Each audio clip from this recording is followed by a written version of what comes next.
could be with anyone, and I could be with anyone. You're hearing me. Hey, what's happening, everybody? You guys got me eating. Got me snacking. Like, not professional at all. Man's got to eat, a man's got to eat. I'm telling you, starving, boy, starving. But welcome to Sunday. Very excited to talk about becoming sister wives. This week, we're talking about Christine's version of how she deals with the kids and how the family is disciplined. The kids are disciplined. What her take is. What are the big concerns for the kids, particularly the young ladies. We'll talk about that in a moment. Mm-hmm. But with me tonight is the ever illustrious, most wonderful Jenny from Senior Perspective. Jenny. Hello, everybody. So glad to be here. All right. See, she's happy to be here. I'm happy to be here. We're all happy to be here. Isn't that such a happy time? I want to say hi to everybody. Before we get started, I want to make sure I give a shout out to the mods, because there was a time when I would forget, and I just want to make sure I get it in early. I'll probably do it a couple times just to be fair. But give a huge shout out to the mods. I see Lynn Skinner's in the house. Earlier, I saw Lizzie B. I think Rochelle J is here. Is there anybody else for you? Do you know? I don't see anybody else. Okay. Not at this point, anyway. Well, as they come in, because, people got stuff to do, and I understand that. So as they come in, we'll give them a shout out.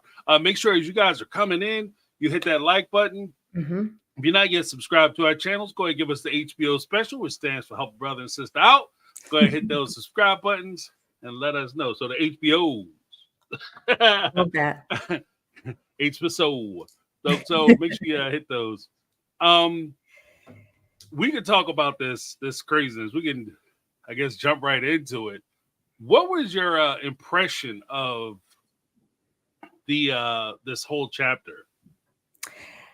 Well, to give the people who haven't read it a background, this is a very short chapter. Again, just like the last one was, just a few pages long, like 6 to 8 pages long. But I will say, I feel like this one had a lot more content than the last 6 to 8 pages that we read from Janelle. I felt like Janelle was really kind of walking the company line, if you will, and just sort of talking the talk. Whereas I feel like Christine, especially if you read between the lines, I feel like she was giving us a lot more dirt, but in a very polite way. And she's very complimentary of the other wives as well. Right. I agree with that.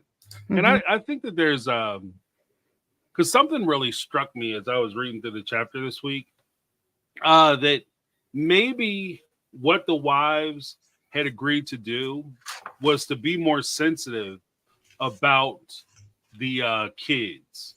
So it's okay to kind of talk about the kids and broad brush the kids, but they might have put themselves in a situation where they said, you know what, we're not going to really talk a whole lot or talk extensively about the children. Mm-hmm. And as I thought about that, I was like, that's kind of consistent with what we saw in the show, even because even though we're introduced to the children and we're vaguely familiar, and they have like the cute segments, like Truly is a scene stealer, like that girl was stealing scenes the whole time. Yeah.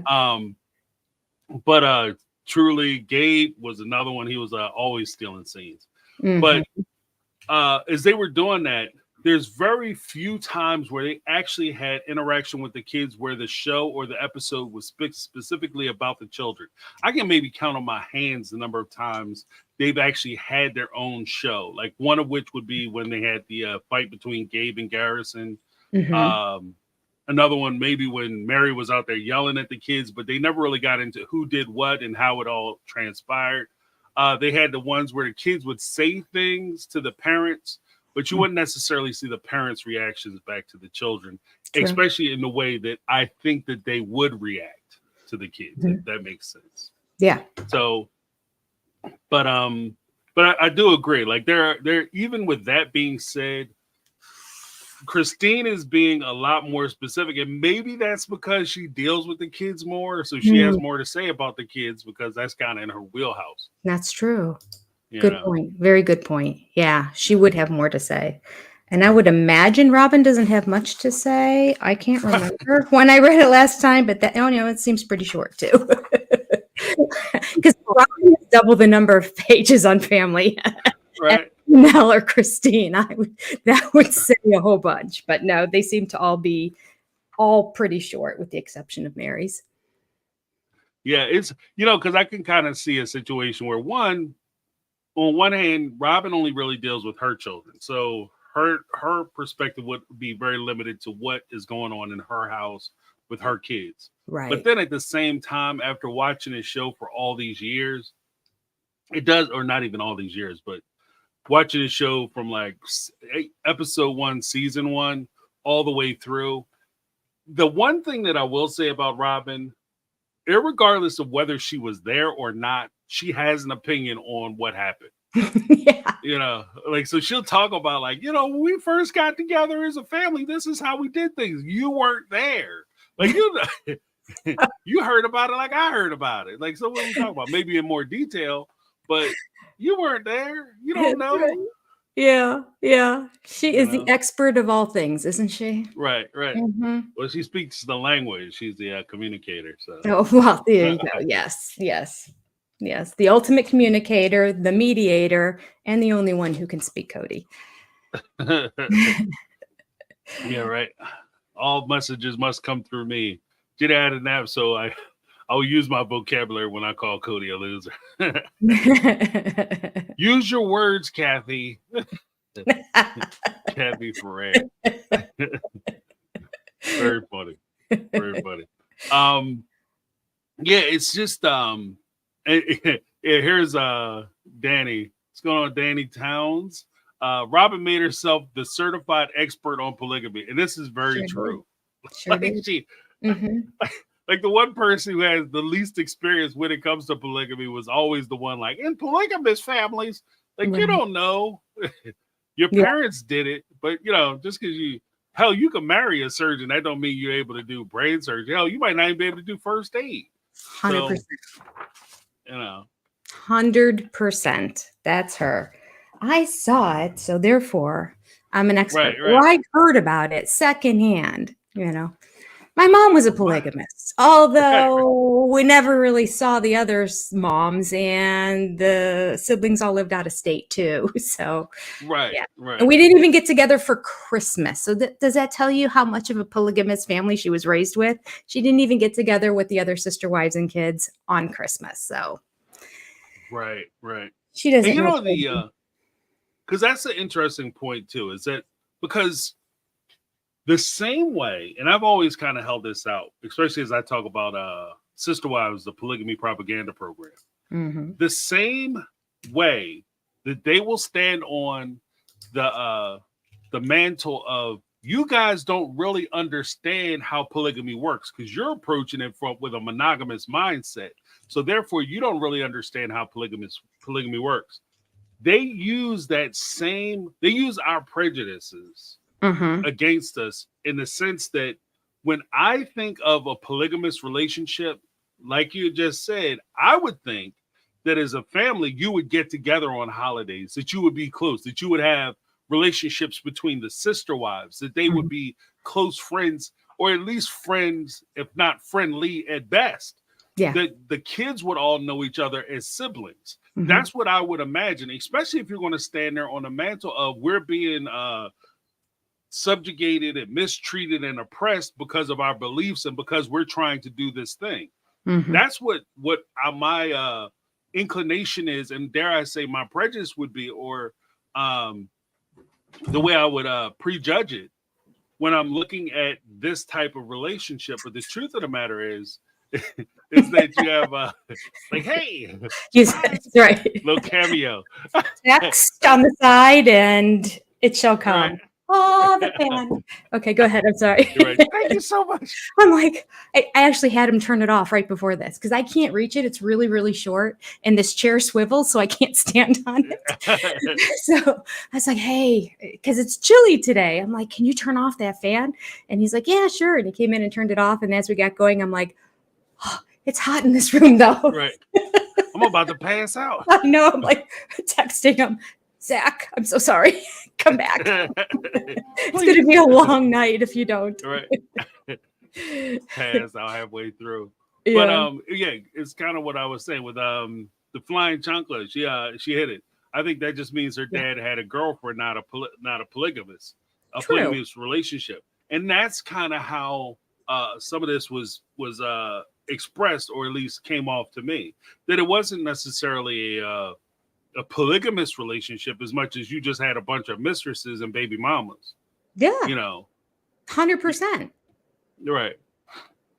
So, I mean, I don't even know. She never talks about like even the ceremony, the marriage ceremony that she had. There's no talk about. There's a talk about how close they were. Well, yeah, she was the extra side piece. Of course, they were close when he was there. That's how it works. Right. So, I mean, this is not new news. Thanks for sharing that, Robin. And she's like, that's what I want to be. Oh, the side piece. All right, very good. Well, you worked your way into that position. Right, the favorite, and there is something to be said about, the one who gets a lot of attention would be the one that you're kind of, slipping out to see.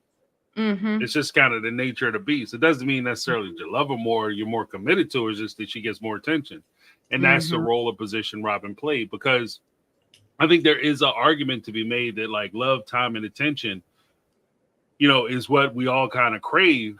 And that's what love is, like time and attention. And Robin expresses that time and attention by garnering Cody's favor, by cultivating a relationship where he comes over and spends more time at her place, with her and her kids. And then, ironically, I don't understand why the other women are mad, because there's only 24 hours in a day and he's spending 18 of them at your house. So, Yeah, makes absolutely no sense. And then he actually comes out in the end seasons and says, well, I have to, like my youngins, my young kids, my little ones are all here and I have to be there for them. I'm like, truly? Right. Really only 1 year older than Solomon. So the one you keep forgetting about, you remember her? Right. The lost child. Poor Charlie. Yeah, Christian Evans said their culture is set up in a way that breeds more participants. The men peacock for all attention because they are given the most attention as children.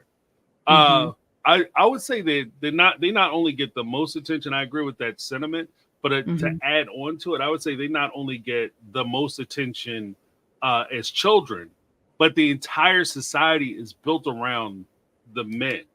So they are the center. And the women and children are to satellite the men. The men are the planet, and the children and women are the satellites to said planet. So the men are is Earth, and the women are the moon. So they kind of see them as floaters around. Like you like to have them around, but you don't necessarily need them. You know what I mean? So I guess they're Jupiter because they have 8 or 9 moons and don't really give a damn about any of them. Right. So, you know what I found interesting today? We're looking on Thursday nights after we finish reading the book at starting over with My 5 Wives, just because I liked My 5 Wives, and I know TLC found it too boring, and I don't know. There's controversy also about one of their fathers, but I enjoyed the show, and I don't know if I enjoyed the show so much because it was a respite from Sister Wives, because it really came from a different angle, but like, I don't always want to see like there's sometimes you just really want to sit and relax and enjoy yourself. And Sister Wives is not a relaxing, enjoyable show. It's something that gets your blood pressure pumping, and something that makes you literally create a YouTube channel, which I've never thought I'd do in my whole life. And it's all because of Sister Wives that happened. So what I found interesting in all of this is I was looking into My 5 Wives a little bit more and going back. Brady is so much like Cody, in that he was older and his dad decided to join the faith.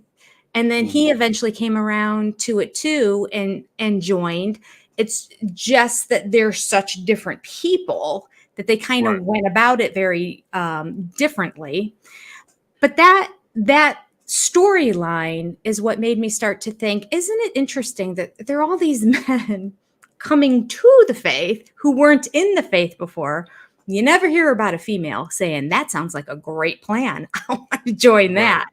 So I just wonder how difficult it must be for them to get enough of these wives, because in the culture, unless a lot of the men decide it's not for them and they leave, but generally speaking, we do have about a 50% population. So you would think, okay, well, these men are taking 3 to 5 wives. And so where are all the women coming from? It just was really interesting to me. And how angry must some of those men in the faith be to see these men from the outside in their late teens and in their 20s deciding, yeah, I want to do that too. And I'm going to join the culture and take 3 to 5 of those wives for myself. I don't know. I just found it really interesting. I never really thought of it until today of where are they getting the women from? Right. Well, because I think that the way, or at least my understanding, and if anybody in chat knows better, please correct me. I'm not going to cement this as my end all belief, but it's my understanding that in a lot of these cultures, what they do, as far as the young men are concerned, they will pretty much groom the young women and prepare them for these multiple marriages. The sons or the young men, they try to push them aside and push them. And in some cases, like the the Kingston group and the one group with Warren Jeffs, his group, they would excommunicate the young men. They would kick them out of the groups altogether. That's They'd true. drop them off. Yes. Yeah, and so because they wanted to make the young ladies available for the young men. So the guys who were growing up in the faith wouldn't necessarily have, which is ironic too in and of itself, because they grow up in the faith, they grow up with this system of marriage, but they wouldn't have access to that marriage because they grew up in that system. But the ones who come into the system, they don't give a damn what old Jeeves is talking about. I'm not going nowhere. I see 4 or 5 women I'm gonna talk to, and I'm gonna get them. Yeah. And so they have a substantive advantage partly because too they don't have the earworm that's put into some of the kids as far as the programming is concerned. And so when they pursue, they don't necessarily have that voice in the back of their head saying this is something they shouldn't be doing. And I think that might be part of it. Do you think the Kingstons let men from the outside come in like the AUB does?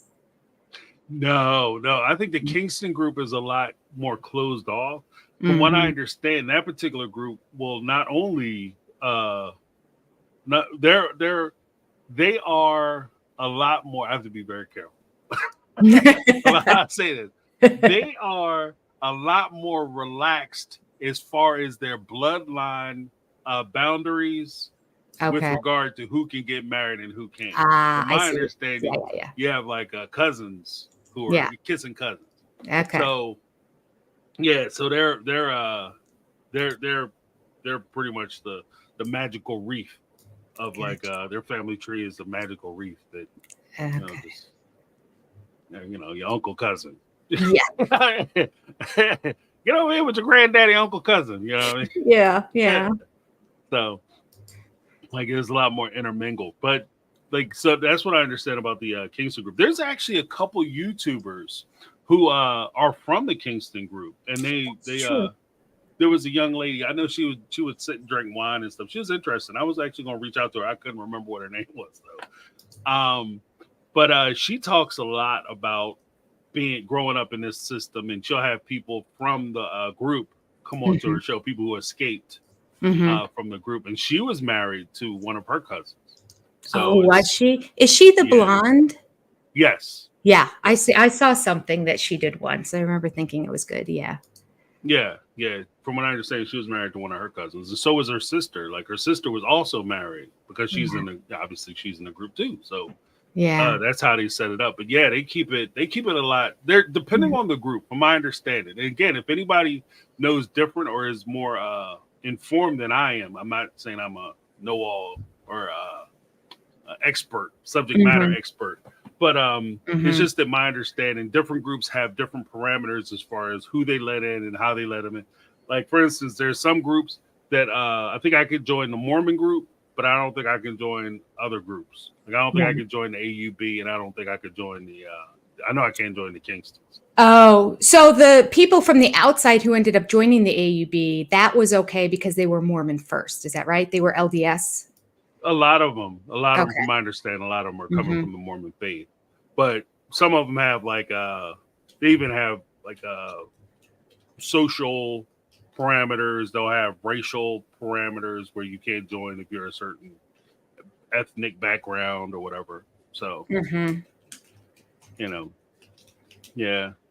And it just, I guess, it just depends on how deep you go into the faith. You know, because who is it? Cody's nephew, Ben.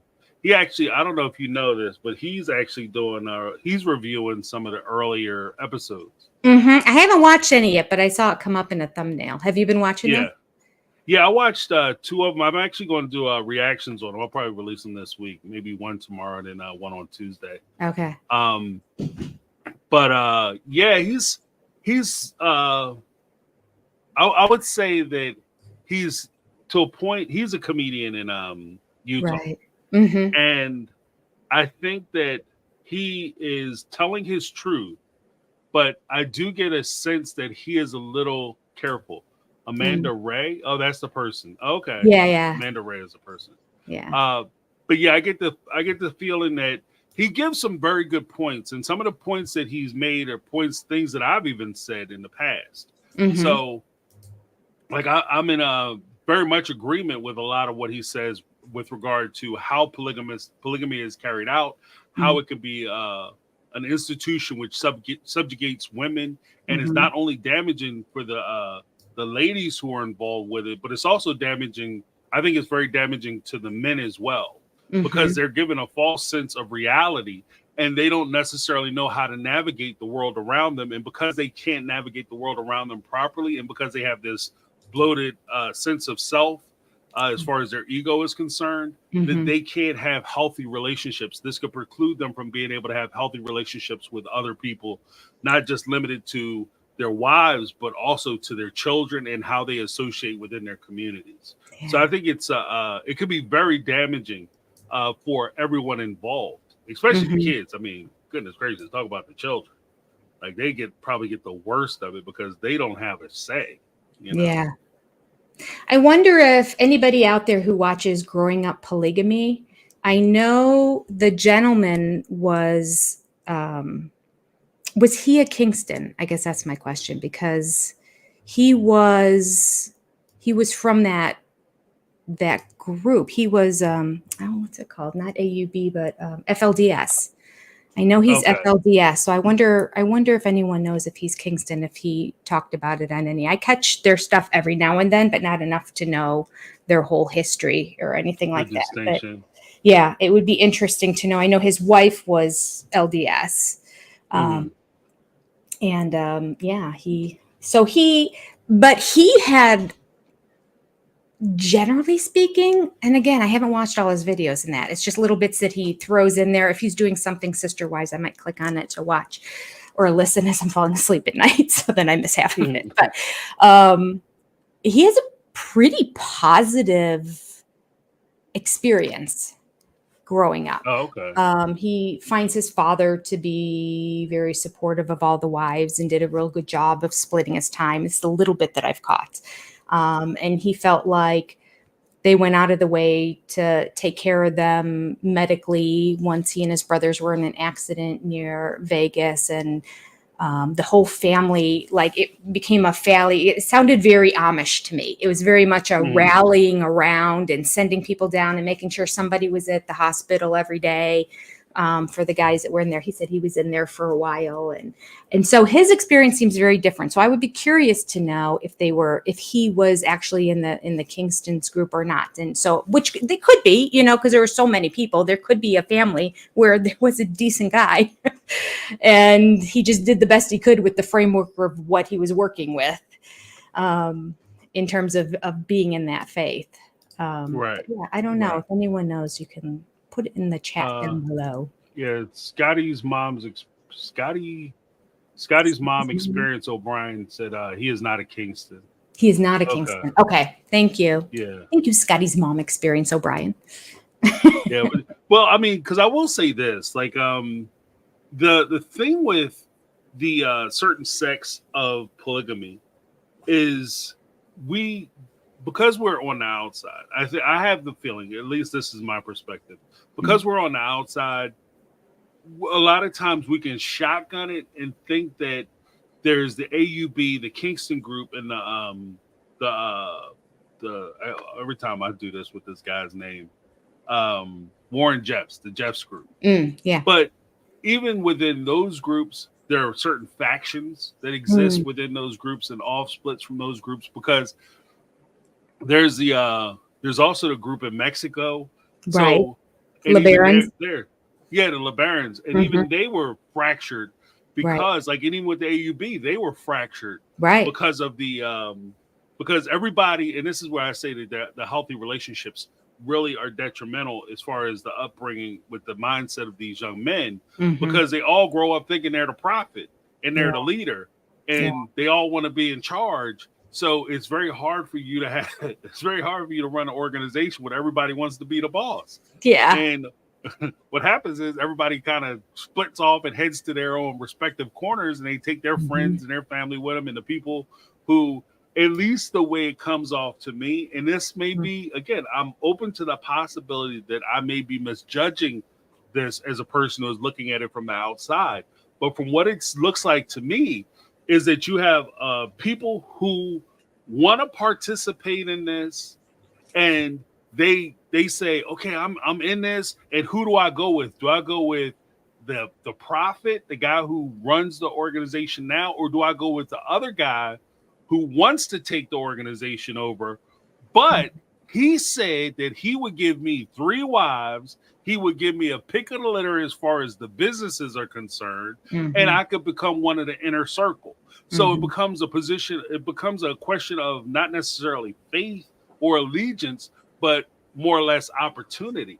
Because I saw, like, especially with the LeBaron story, I saw a lot of opportunism as far as how people made decisions, how they fell, as far as who do I go with, who do I go against, who do I stay with, et cetera, et cetera. If the guy offered you enough wives, you're willing to do anything, including, create havoc and mayhem in different states. Well, especially too, because you got to remember, they don't have much of an education. All they know is what they were raised with. So it's one thing for any given person to be in that position of, like, so many people are so attracted to power, especially men. Right. And so that's just sort of in general a genetic disposition of wanting to have more and be powerful. But you add it in with this whole teaching on top of it, and a lack of education and knowing better. And I mean, it kind of turns mafia-ish. Yeah, well, because I can see that, because you have a situation where, and this is one of the severe downsides with having closed societies, because when you're able to close the society off and keep secrets and shape policy, shape how people's worldview is formulated, then what you're able to do is you're able to direct them the way you want them to go, and what is it, the one-eyed man in the land of the blind, the one-eyed man is king.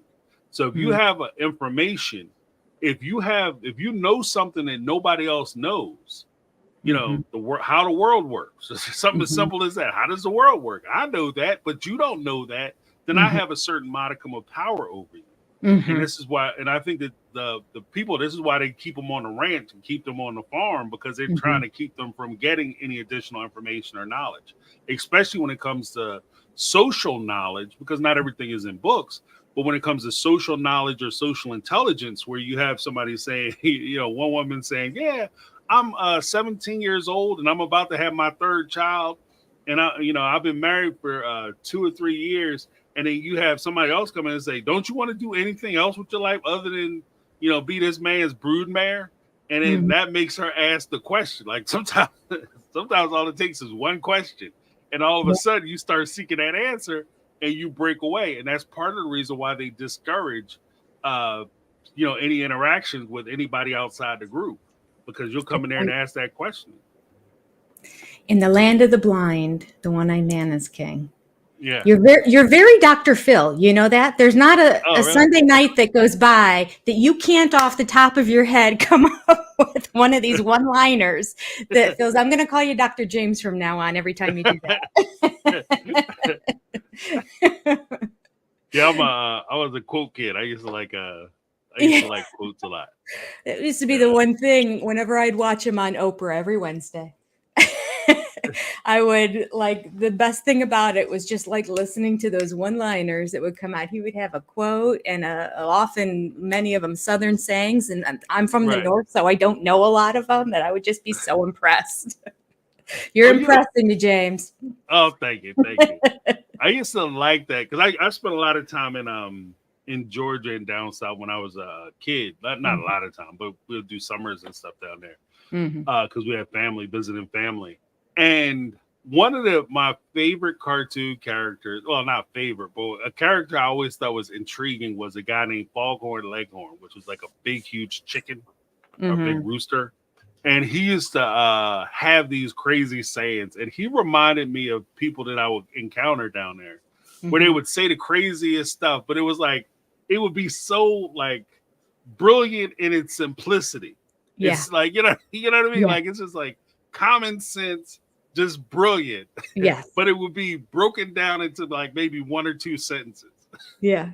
But they would say more in those two sentences than most people could say in a paragraph. It was amazing. So I always was attracted to that. Yeah, I love it. But so with this chapter, what in the hell? No.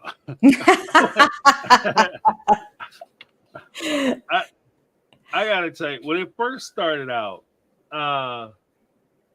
and she came out swinging, I feel like. Yeah. She definitely did not come out. She came to play. Yeah. She came to play. Yeah. Because she wasn't, and for some reason, I've always kind of thought, at least when I first started watching the show, that Christine was a little more reserved.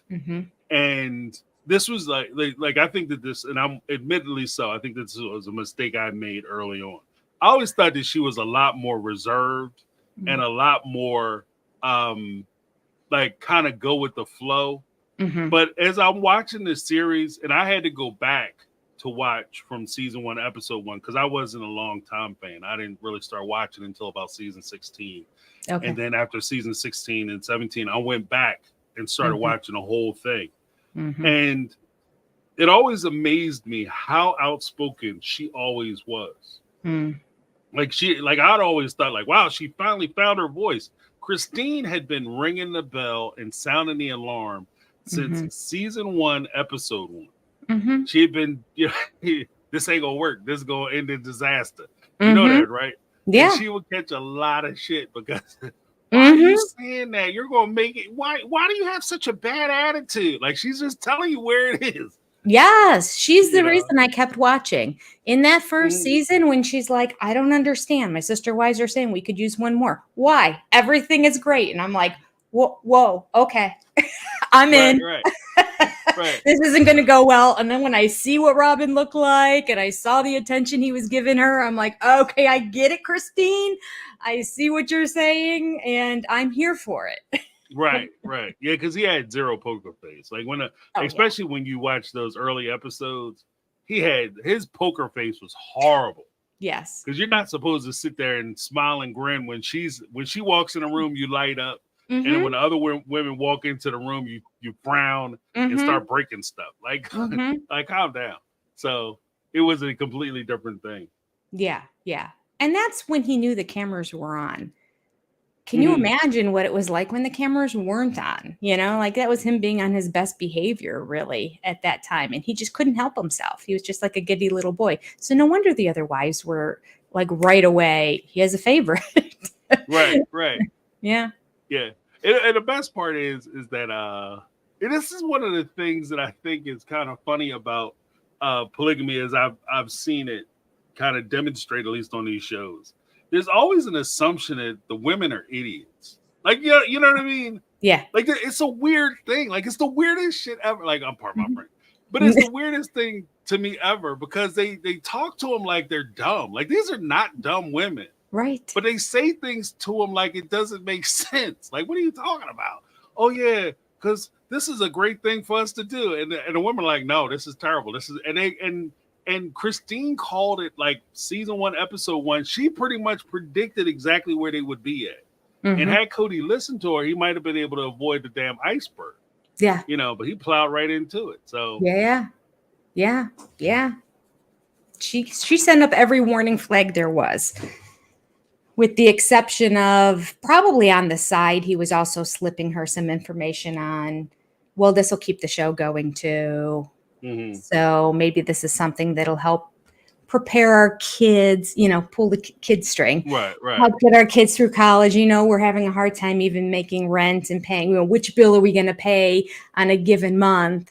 But if we can get TLC money so I have a feeling that's part of the reason why she said no, because she put her foot down on the other ones that he was interested in twice.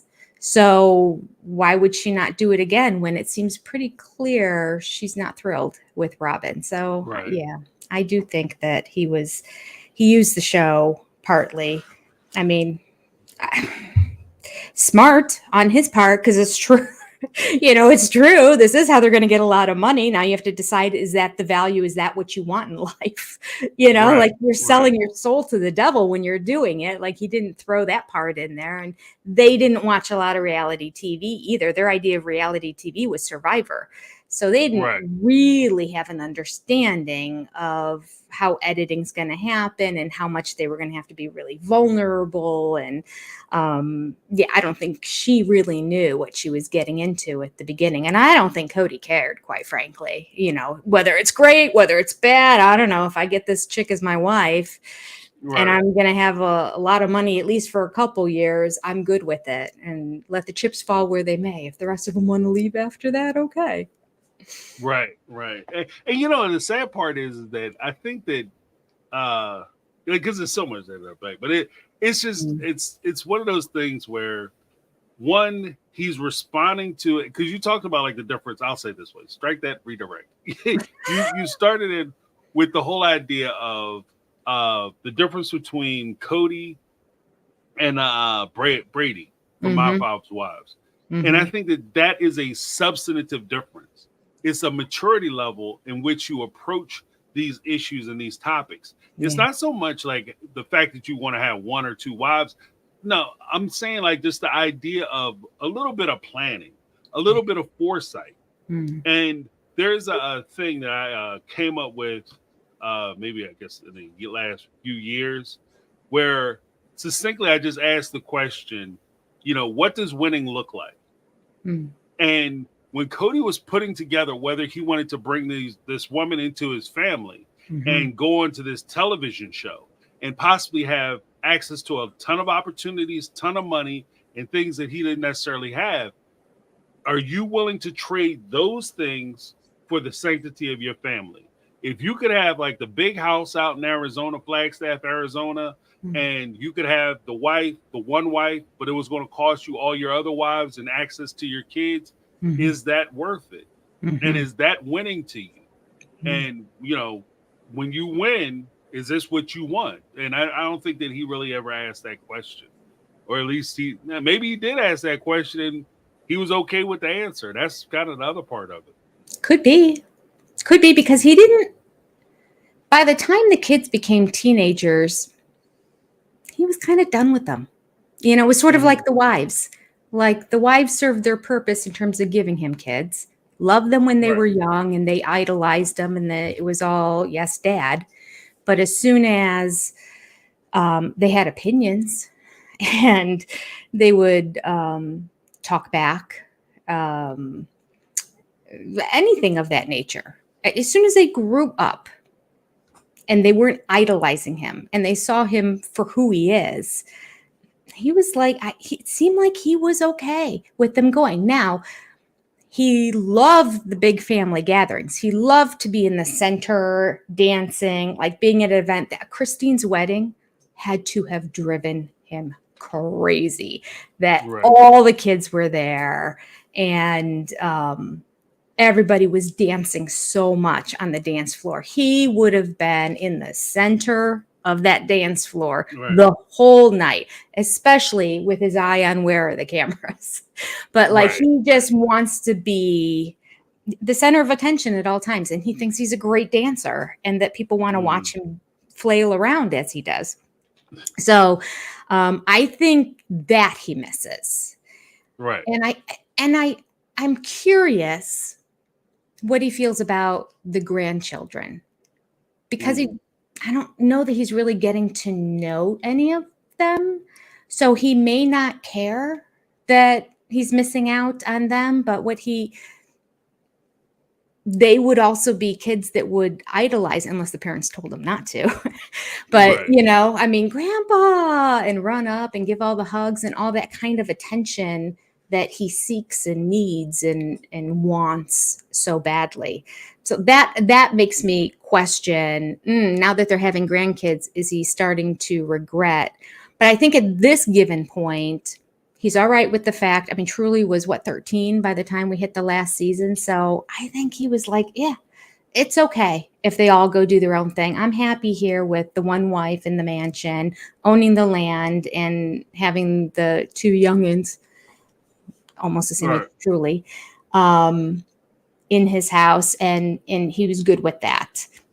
We'll see what happens down the road. And I think at that point, when we left at the end of season 18, his only regret were these big family get-togethers that were still happening without him. I think he felt if the family broke up, the family would break up and separate.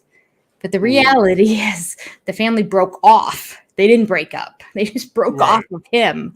And they're continuing to be a family. And we'll talk about that in this chapter too, because at the very end, I found that interesting when it came to the whole house situation.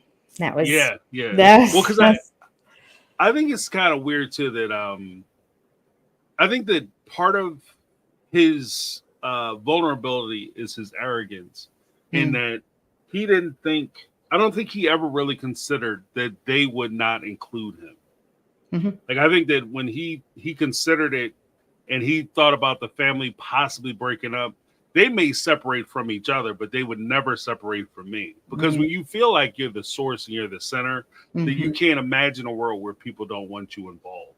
Yeah. So I can see him getting stuck. Daisy Reyes, 489 Super Chat. Real talk, James. Everyone says Robin was smart, but Christine knew what was good from the jump and shook the chessboard in the end. Yeah. Yes, that's right, Daisy. That right? Very, very smart. Oh, they think they're stuck on eggplant to have common sense. Yeah. I think they're blinded, you know. That's right. That's why it's so important that, you know, the whole, I guess we'll get into the whole idea of the chaste and saving your purity. That's why that's so important. Because if you don't know anything else, then the guy that brings you Ritz crackers is the feeder of the flock. You know? Yeah, I wonder if he was sweating with Robin. Yeah. Well, because I think that that's a huge thing as far as a lot of them are concerned. Like the idea that they have to keep them pure. And, you know, Robin gives them the ick factor because she had a husband before. She had been with another man. But like, because for me, I would be surprised, especially, you know, you're hitting like 40 and she's in her 30s. I would be crazy surprised if you ran into a woman who was still a virgin, no children, and you know what I mean. Like, I would be like, wow, that's it. You know, I'm not saying it's a bad thing. I'm just saying it would be, you know, you would be one. It's not that common. Yeah. Right. You know, especially as you start to become a middle-aged man, if you're still out there looking for women, then you have to be comfortable with the notion that the women who are going to be in your purview are going to be people who are either divorcees or have children. Like, it's just, in my machinations, that would just be your dating pool. Like, I don't think that it would be something to shy away from. It just kind of is what it is. Yeah. You know, but okay, but this whole thing, Mm. like when Christine started out, she said having 6 kids of my own and another 11 children who come and go from my house is both fun and challenging. Over the years, my sister wives and I have had to figure out how to combine our different parenting styles into a cohesive vision that our kids completely understand. And this is, I think, very reminiscent to some of the things, ideas that were expressed earlier from both Mary and Janelle, where they talked about, Mhm. uh, you know, of a united front and presenting Mhm. themselves as as more of a unit as opposed to separate individual households. Yeah. Um, I do think it's a little interesting that even though Christine, Janelle, and Mary all talk about how the kids when they got older, uh, they kind of splintered away from like this unified household. Right. It doesn't seem as strongly worded from Christine as it did, say, from Mary. Even. Right. What are your thoughts on that? I think Christine even contradicted Mary by coming right Mm, out and saying none of the kids were allowed to jump on furniture. right, right. Which she said, that paragraph, I just thought, oh, I feel like she's trying to say so much, but I don't know exactly everything she's saying. She says, while all 4 of the households have more or less the same rules, the enforcement can be quite different. For example, none of us permit jumping on furniture, but Mm, Mary's couches will last her an entire lifetime, while Janelle's were broken after a month. Mine get really, really dirty, really, really fast, while Robin's will remain pristine for a long time. And so I was like writing in my notes, what exactly is she trying to say here? So question number 1, is she responding to Mary's chapter when Mary said, people allow jumping on the furniture, but I don't, and mine will last a lot longer because of it. So which came first, the chicken or the egg there, I think is interesting for her to come right out and say, none of us permitted jumping on the mm, furniture. And maybe it's just another way of saying Mary was the enforcer. Like none of us permitted it. It happened because there were right, so right. many kids coming and going and all that stuff. But, Christine, especially Janelle, were more lax when it came to the discipline, probably because they had so many kids too, so Right. close together. It's one thing to have 3 kids that are in their late teens and then you have 2 young ones. It's almost like just starting over again and having built-in babysitters, Mm-hmm. which don't get me started, no need for a nanny. But um, they had 6 kids, boom, boom, boom, boom, boom, boom. It truly was a little bit of a gap in there. So I'm really curious in that. Is she trying to point out Mary was inaccurate, or is she saying, listen, none of us permitted it, but like we just have different enforcement ways. And when it comes to enforcement, it is enforced when Mm-hmm. you're in Mary's quarters. And it isn't, I found it funny that she said Janelle's were broken after a month. And then for her to say that hers get really, really dirty very fast, while Robin's will remain pristine for a long time. Why will they remain pristine? Is that, she said nobody allowed jumping on the furniture. So why do hers get really dirty really fast? Because then they also go on to say, she goes on to kind of go on and say, food was not permitted in the living room either. And Mary, you won't find a crumb anywhere in her living room. However, Janelle will have food spots on her couches and carpeting, which I thought was hysterical. And she'll find wrappers between her couches, like snuck between the cushions. And she said Robin's is the same way, probably not as many. However, now that's not completely true because we've seen pictures of them sitting in living rooms. When the whole family gets together, they have to sit in the living room to eat. Right. So there obviously were times that they ate, but I guess they mean in general, meals are to be served and eaten at the kitchen table and not taken into the living room. Janelle clearly, as she had been admitting in the book, the most lax. It's just based on the fact her furniture broke after a month and her carpet and her sofas are all stained with food. Right. So she was kind of like, this is the rule. Hey, guys, Right. you shouldn't do that. All right, clean up after yourselves. It's just going to be, I'm trying, but whatever. I just want to hang with y'all. Right. She was in her own world. I don't really understand where she's coming from Robin's perspective on all of this. So I'm interested to know your take on this. Was she throwing herself under the bus a little bit along with the other sister wives and saying Mary's the only one who we had rules, was able to enforce the rules? Or was it a little bit of a dig saying we had rules, but as most households go, Right. rules when you have kids are at times meant to be broken. And there are many times when, as a parent, you just go, I'm not dealing with it today. Like, it's just not worth it. You have to pick your battles. And this is not one of them. We're dealing with the fight that happened in school. I'm not caring about where they're sitting to have their snack in the evening. I don't know. I'm thinking she maybe was throwing Mary under the bus just because there seems to be a lot of that in this book, Right. of little jabs that are going back and forth. But I don't know. What were you taking from that? Well, I think it was. I think that it was. I certainly think it was a shot. I do think it was a shot.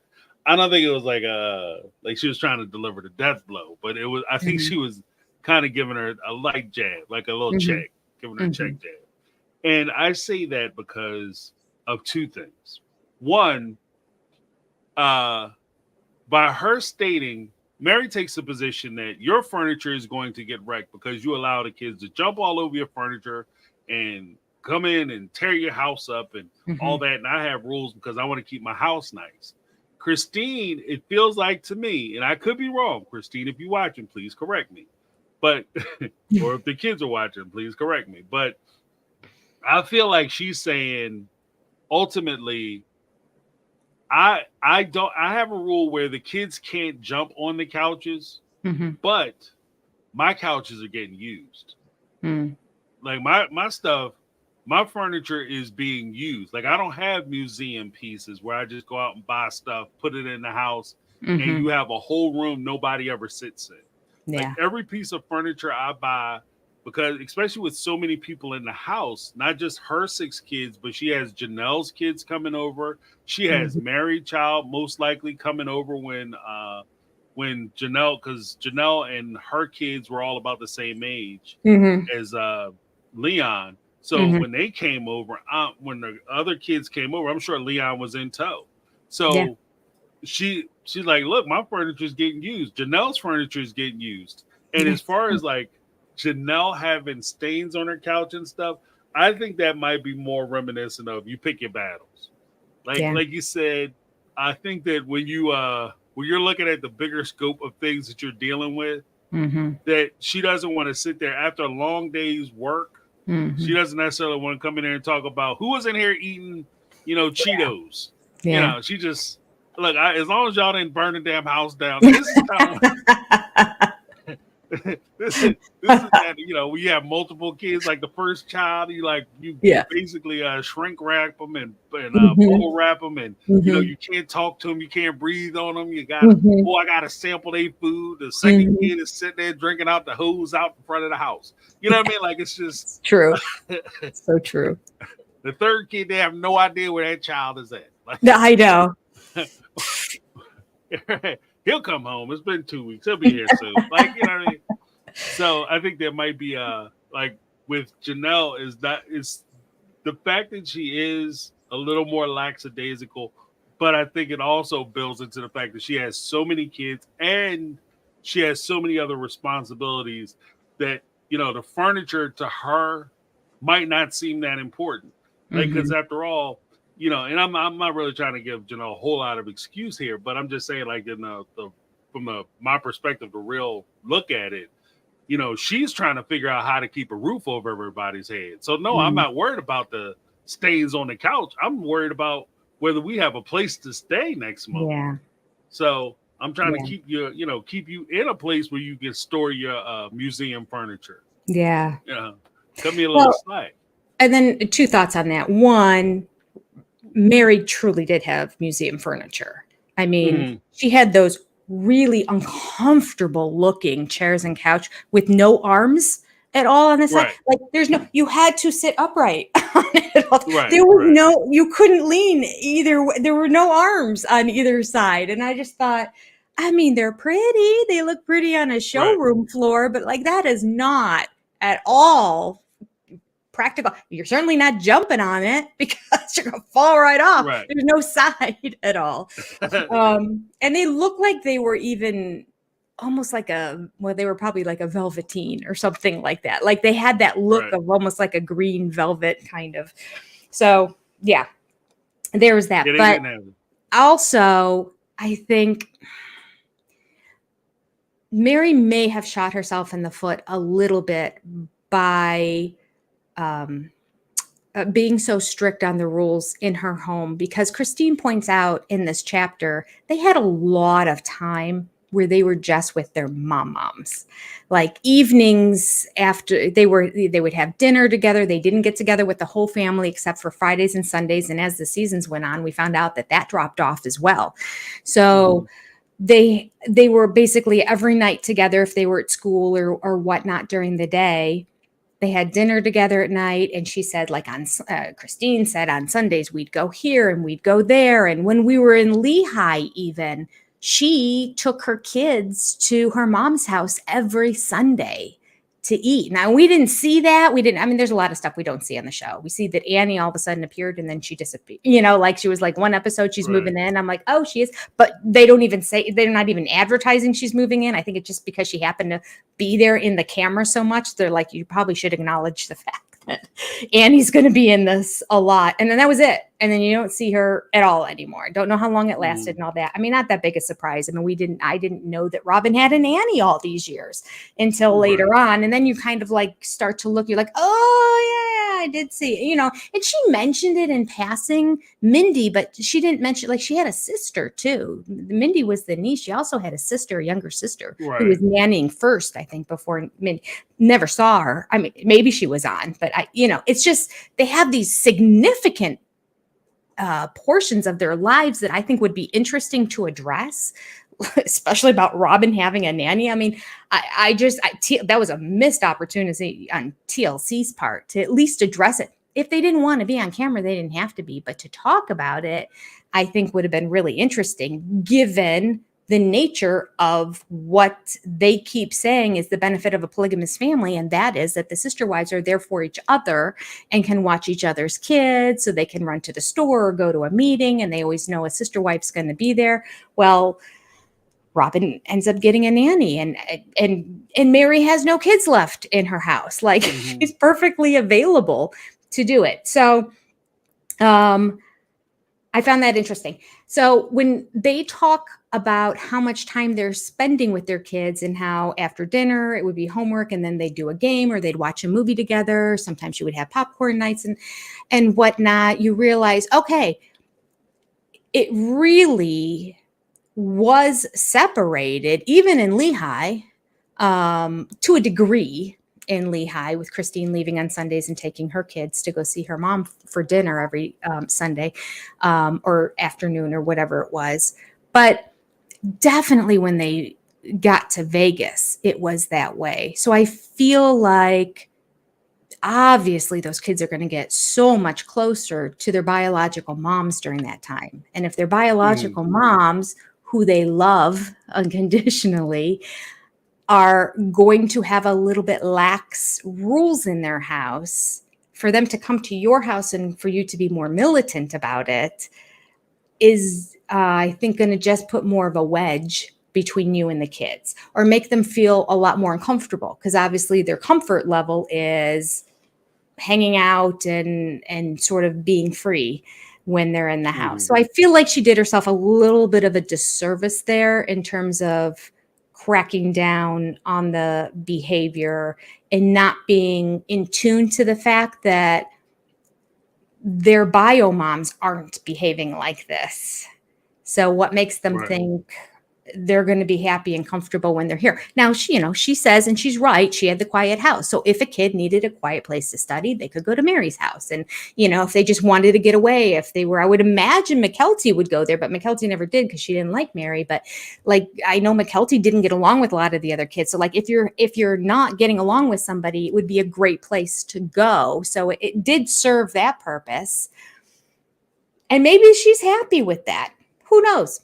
Maybe Mary's like, Right. yeah, that's all I want to be. I want to be the pristine house that looks like it's a museum. And when the kids need to come for quiet study time or reading time or just to get away, this is the place that they go to. And other than that, I'm fine. Right. I Well, don't because know. I think that there's a point where,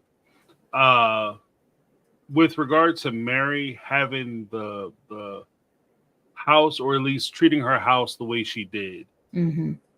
there's always a question for me, and I don't know Mary, and I'm not sure that this is completely fair to her.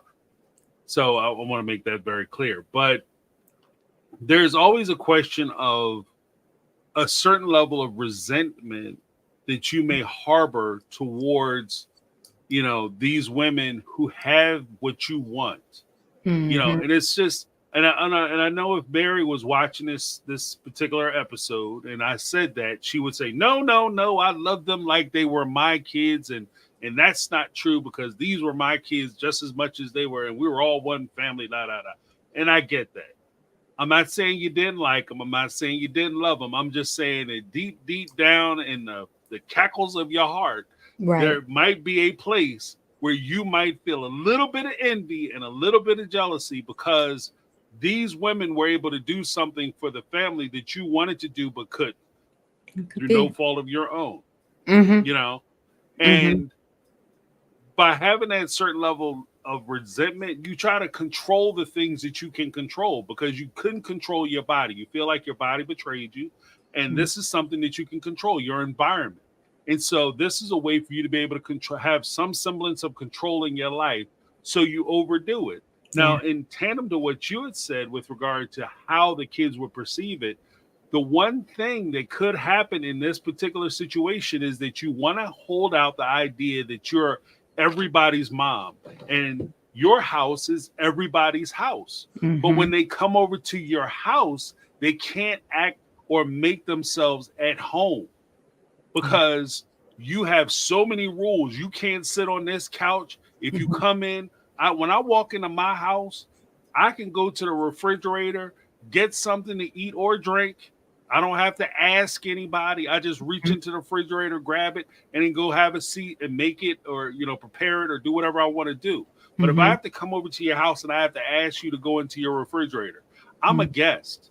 If I have to ask you where to sit in your house, then I'm a guest. This is not my house.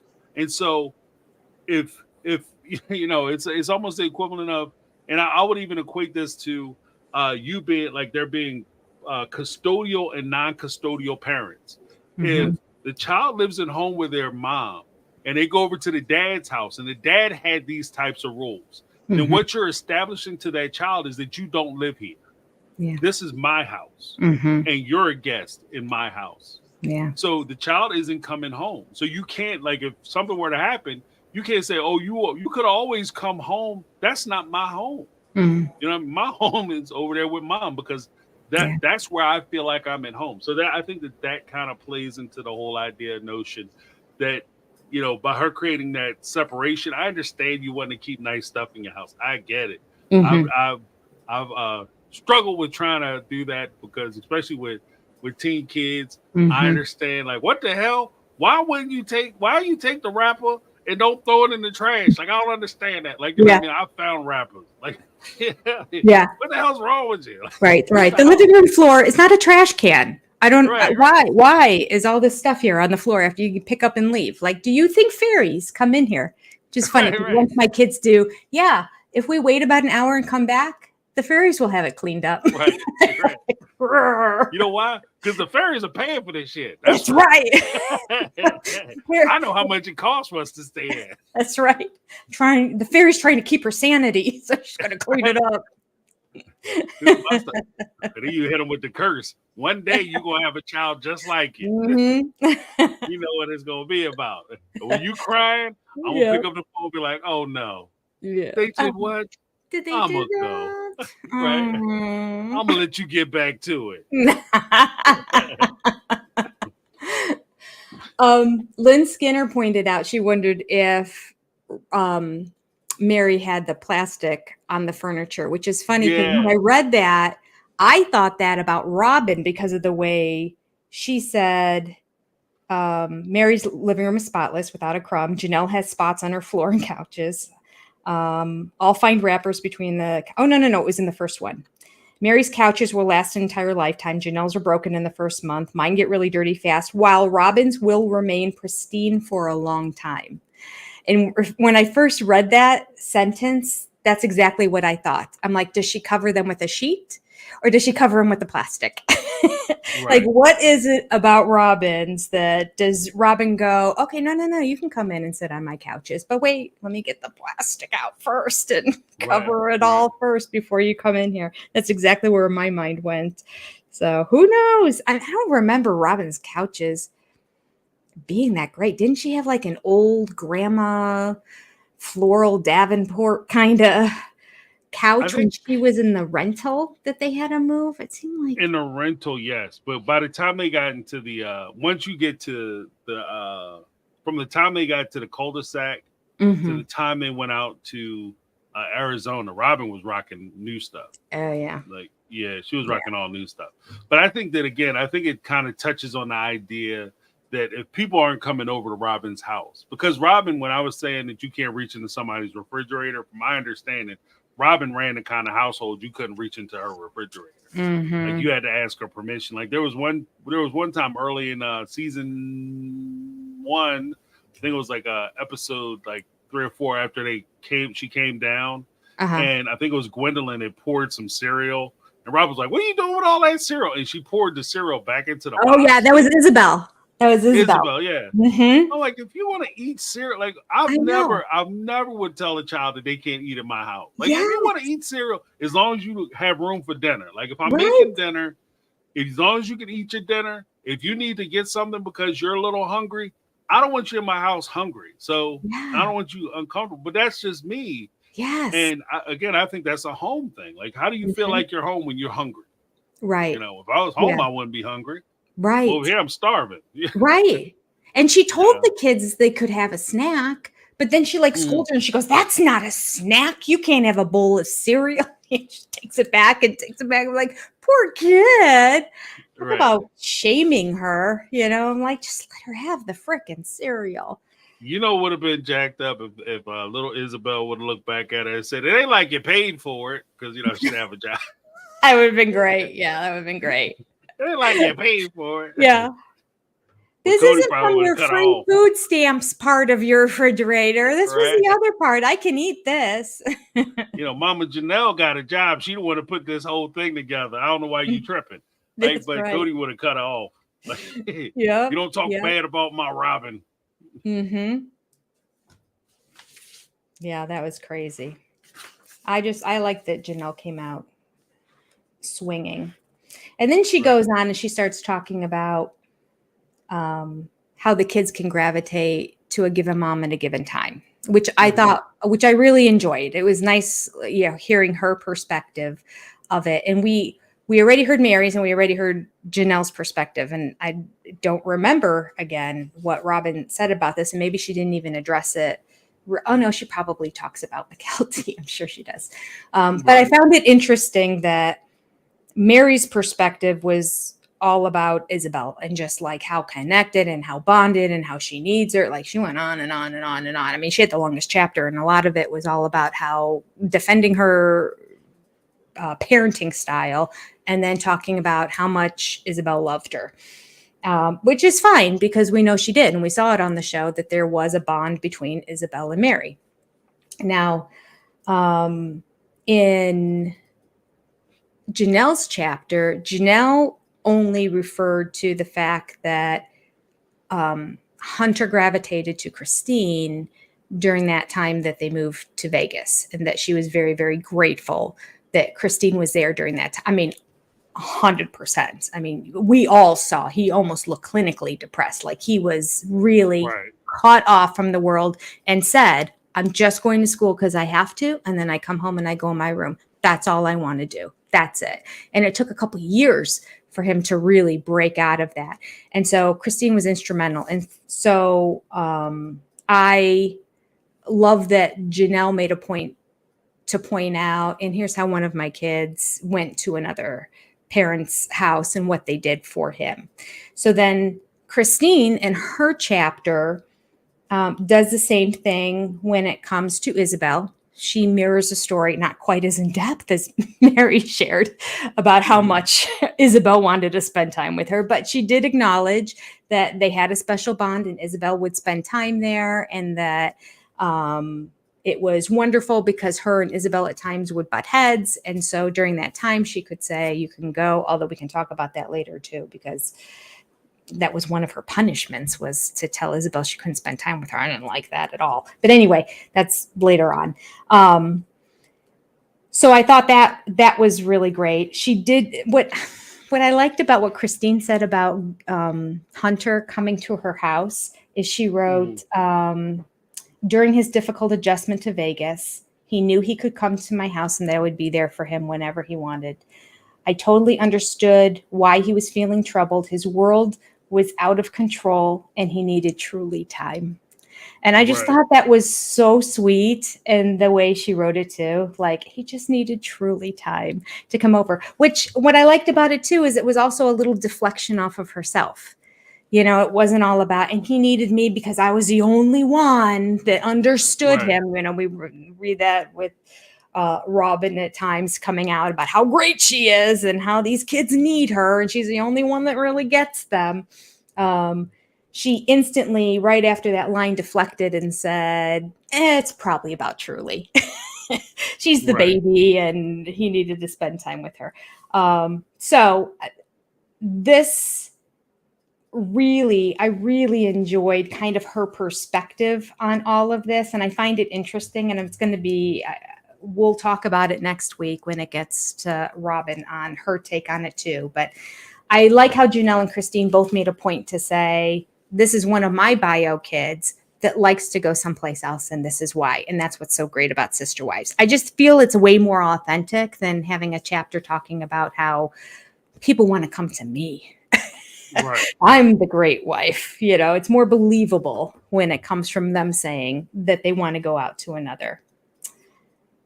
My kids are my favorite hobby. And that was another favorite line of mine from Christine. I've related to that too, because my kids were my favorite hobby when they were growing up too. I didn't want to do anything else. I've told the story before. I don't know if I've told it with you, but when my girls were about, I don't know, maybe 5th and 7th grade, somewhere around there at one point, we were getting ready to take a trip. And I said, we would do girls trips. My husband he's a creature of habit, and he doesn't really like change. Therefore, traveling and vacationing, not his thing. So I'm like, that's fine, as long as you're not going to prevent me from ever traveling and vacationing. So I would do girls trips. And every now and then, as I mentioned last time with my son, it was like a mom and son trip to Disney, or the girls and I would just go to wherever, Cocoa Beach, or just random places, all different places. Okay. So I was at their gym once, and I mentioned to one of the moms we weren't going to be there the next week, and I said, we're going on a girls trip. And I thought it was just implied because I was talking about how my girls wouldn't be there at the gym, and I guess all she heard was girls trip and instantly said, oh, that's so great, and who are you going with? And I'm like, with my daughters, Gabrielle and Gracie. And she's like, oh, and she seemed disgusted.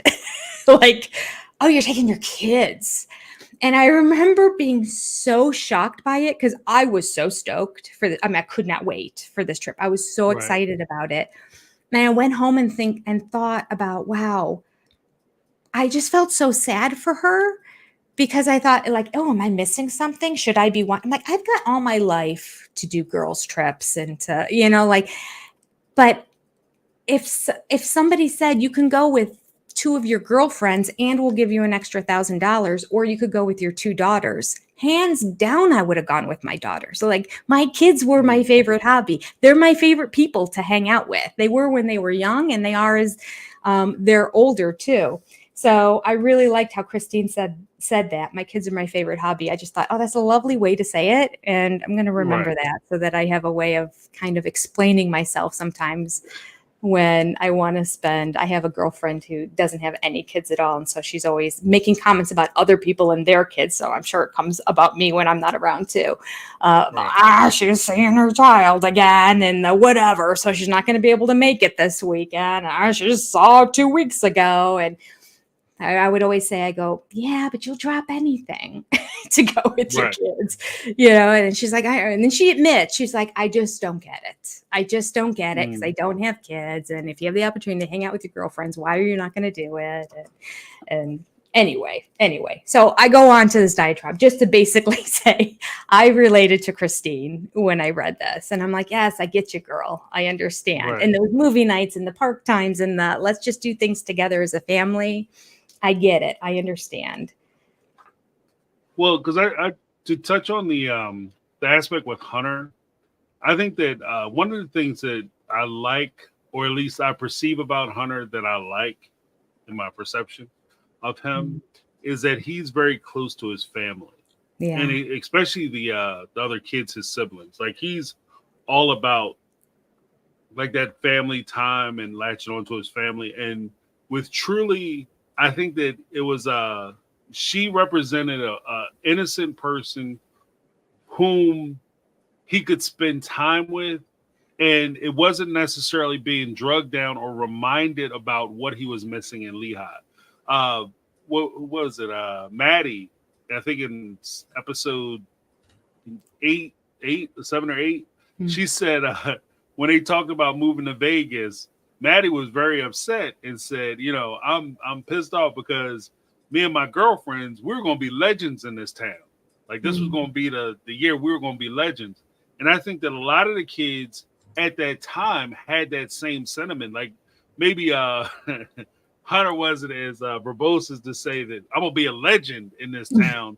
But I think in his mind, so much of what he was and his identity, what he was, what he poured into, what he invested was dealing with that particular town or dealing with Lehigh, and to be stripped away from that because of a whole notion or an idea of, the father wanted to move somewhere, so he just packs his family up, to hell with what you have going on. It's because I want to move, me and Robin want to move somewhere closer so we can be closer to our father, which is why I think they moved to Vegas in the first place. But, the way they did it, and then the same way they did that, moved out to Vegas, is the same way they moved to Arizona. Yeah. Short notice, not a lot of planning. The kids were notified on, quick, we're leaving, and where we go one, we go all. And I don't care what you have going on. I don't care how it affects you. You're going to get over it. You're going to get past it. And some of those moves, in my opinion, looking at it from the outside, not saying I'm the subject matter expert, but in my opinion, I think that at least it seems to me that some of those decisions have led to very detrimental outcomes as far as some of his kids were concerned. Yeah, those impulsive decisions. He never considered the children at all. You couldn't have considered the children. I'm a little disappointed in Janelle that after everything she went through with Hunter, that she didn't put her foot down and let Gabe stay and finish out his or any, I know then it gets tricky because then the next one gets to a, how do you separate them and whatnot. But Maddie was living in Vegas. He could have lived with his sister. She would have taken him in for sure. She took in Isabelle, who's Christine's daughter, when she wanted to, out in North Carolina. So I'm sure that she would have definitely allowed Gabe to stay with her during that time. So that was disappointing to me. But yeah, he made decisions always in terms of what was best for Cody or best for Cody and Robin. That was it. That was it. And then he just sold it. Like he just came up with lies or came up with a good sales pitch or whatever to try to get the rest of the wives and the kids on board. And in the end, if they didn't come on board, didn't matter. Where we go one, we go all. So I made the decision, and I'm going to try to lead as a patriarchy. I do a very poor job of it, but like I'm trying to, which is why he does such a poor job at it.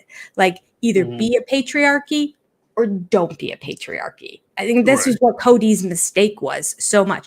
Sometimes he's so loosey-goosey and he's like everyone's opinion and everyone's all over the place. Nobody agrees with anyone. He can't figure anything out and he can't make a decision to save his life. And other times, and oftentimes he shouldn't, he puts his foot down and makes a decision and says, this is the way it's going to go because I'm the man.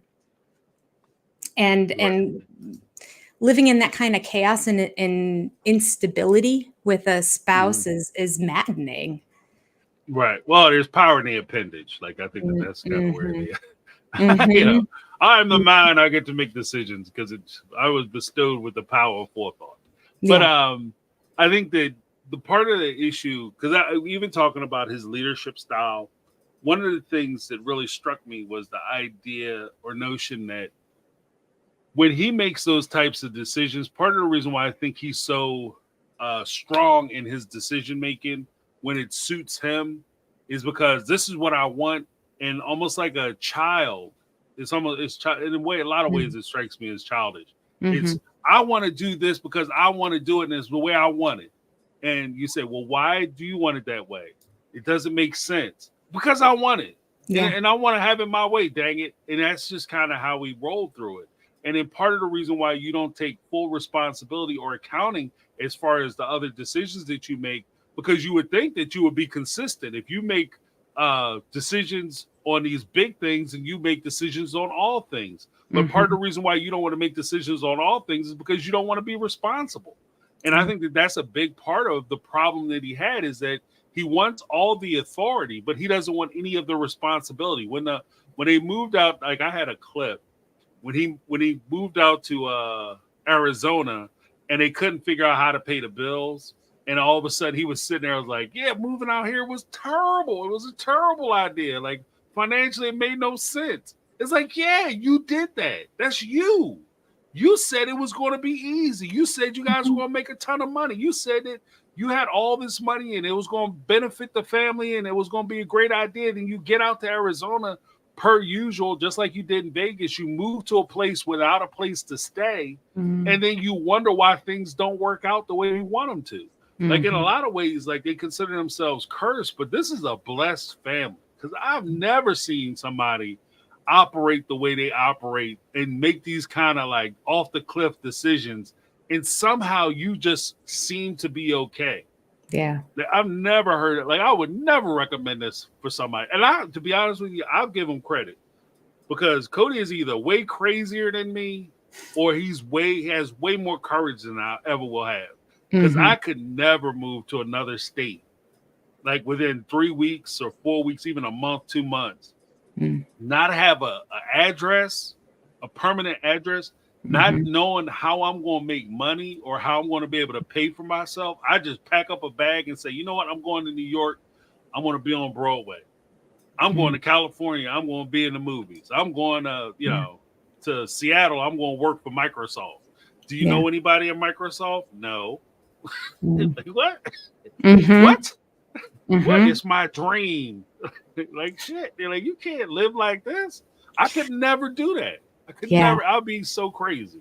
Yeah. I'll be crying all the time. Be sad. It's like he's trying to catch the next high, He's just sort of like, okay, this has become, I just have ants in my pants now. We've been here for X amount of years. Everything is as it should be now. Things are like pretty much normal. So I have to upset the apple cart because I thrive on chaos and things are now working and working doesn't work for me. I need chaos. I need a job where I'm on the road and not around and don't know really where I'm going and what's happening. That's what I need. I need to not know where the next paycheck is coming in. And I think he gets a thrill off of all of it. And equally the negative stuff with the positive stuff. I think he's just constantly trying to search for the next high. that he can legally have that's permitted in his faith. And part of that is getting more wives, too. Right. Right. Well, you know what I think is interesting, because I didn't really think about it until you started talking about it. Mm-hmm. There is a point sometimes, well, because you talk about like or I'm about to talk about the idea of self-sabotage, right? And there is a point where you feel like you don't deserve something, whether it's a relationship or a person, a situation, a job, or whatever the case may be. And you actively go about the business of destroying the opportunity for you to be able to have or do this thing. Mm-hmm. And like you said, like Cody will be in a place like you jump out of Lehigh into Vegas, no net, nothing prepared. Yeah. You somehow land in a situation where you're able to purchase 4 new homes in a cul-de-sac and live close to each other. Everything seems to be going okay. Everything seems to be going fine. You're there for a couple years and you say, you know what? Things are too good. Let me get out of here. Mm-hmm. My first initial thought was maybe he's afraid that people are going to start, because a lot of times when people feel like they don't deserve to be where they are, part of the reason why they want to get out is because they're afraid other people are going to recognize that they shouldn't be there. So they try to get themselves out, whether it's get themselves fired or whatever the case may be, so that they could be the victim. I didn't do this. Uh-oh, she'll be back. Like in that particular case, you say to yourself, I didn't do this. This was okay, there you go. Sorry. No worries. No worries. I didn't know that would happen. I just noticed my ad blocker was on. So I was like, oh, I should turn that off. And then all of a sudden I was out. And I was like, oh, I'm the ad. I know. What did I do? But so he'll find himself in a situation where things will be going too good, and then all of a sudden he has to come out, or he gets himself fired, or he gets somebody to leave him, because if things are going too good, there's too much of an opportunity. And that's the weird part is I think there's too much of an opportunity for you to get hurt. So from that respect, it's a little bit of a sense of insecurity and cowardice, because you're so afraid that you're going to get hurt that you try to destroy the situation so that way it becomes an acceptable loss. It's not, because if they take this from me, then it's going to devastate me. But if I lose it this way, it'll hurt, but I'll be okay with it. And because there's a lot of moves that he makes that otherwise just doesn't make sense. Yeah. It just doesn't make sense. No, that's a really good point. That's a really good point. As people start to figure him out, he'd just leave. Like just go start over new again. And I can dupe a whole group of new people for a very long time until they start figuring me out. Right. And then I'll just pick up and leave again. Yeah. And I mean, they were nomads their whole lives leading up to this. Like that was the longest they'd ever been in one place. And I'm sure because of Robin saying, we're not going to move in 3 years, because when they got those houses, do you remember how Mary's like, well, we're not going to be there for that long. And Robin's face was like, what are you talking about? They're like, yeah, we don't stay any place very long. She's like, what? So the fact they were there for 7 years, I think, was Robin's doing, until when he's just like, Robin, I need to go again. She's like, all right. Where do I want to go? Where does my son want to go to college? I'll let you know where we can move to. Right. Well, because I think once Dayton had got into the school in Arizona, that was a wrap. Like, because she wasn't letting him move by himself. Yeah. So, she wasn't willing to cut the strings, which is weird too, because on one hand, like, you uprooted a whole family. It's insane to me. You uprooted a whole family, kids about the same age, screwed everyone, they're schooling, because I have to go with where my son is at. But then they could have went to LSU, like he could have went to UNLV with because I think Aspen went there. I know Logan went there, so he could have been there with his siblings. But I don't know. I know he went for a particular program, which is why he went to the school he went to. But it's just crazy to me that if it's so important that you're around for him, then you either have to let him, like, you have to cut the strings, let the boy grow up. Yeah. I mean, Yeah, You gotta she's let not him going to grow be up. around for the rest of his life. So Right. she needs to set up whatever parameters she needs to. She can pay the sister or the nanny or whoever to go live with him over in Mhm. Arizona and not uproot her whole family and everybody's family for Dayton, who's eventually going to have to move out on his own anyway. I wonder what the Right. program was. Do you know what program was it that made him go there? I knew at one point. I have to watch the episodes Okay. because I know because they did say it during the course of the show that they Okay. have like this specialty program that he wanted to attend, but I can't Mm, recall what it was. yeah. But I remember you that. know, I think that just goes to like the precept of the way you approach your parenting, like the way Mm, I grew up and the way I try to raise my kids. One of the big things that you try to do as a parent, like my one job, my one job is to make sure that my kids are prepared to exist without me. Like mhm. that's like everything else is just, you know, I want them to be good people. I want them to be productive members of society and all that good stuff. Yeah. But ultimately, my main focus is to make sure that they can survive if I'm not around. Like that Yes. they can continue, that they don't have to crawl into the casket with me because they no good by themselves. You know, Right. Right. and I think Yeah. that with Dayton, he loses a little bit of that. If she's always going to be right there to hold his hand and make sure he goes to classes and make sure that he has everything, he's never going to have the opportunity. You got to let the boy grow up. You got to let Yeah. him grow, you know. Otherwise, you know, especially, well, we'll get into it because I'll even do that kind of as a maybe like a future segue. But especially because his family places so much emphasis on sex and sexuality when it comes to the girls, Yeah. right? And Yeah. prepare the girls to get married. Oh, we're going to keep you chaste and got to make sure that you're wearing certain levels of clothes. Christine even describes it as the one thing that it seems they can all agree upon is making sure that the girls have a certain level of modesty.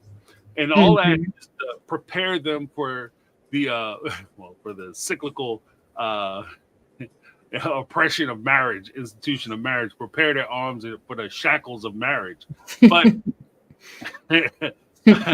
and bondage. But it always amazes me that there's so much emphasis in preparing them for marriage, where one of the things that you should be doing, if this is what you believe, and this is my challenge, if this is what you believe, then shouldn't you be making sure that your sons are prepared to take care of families?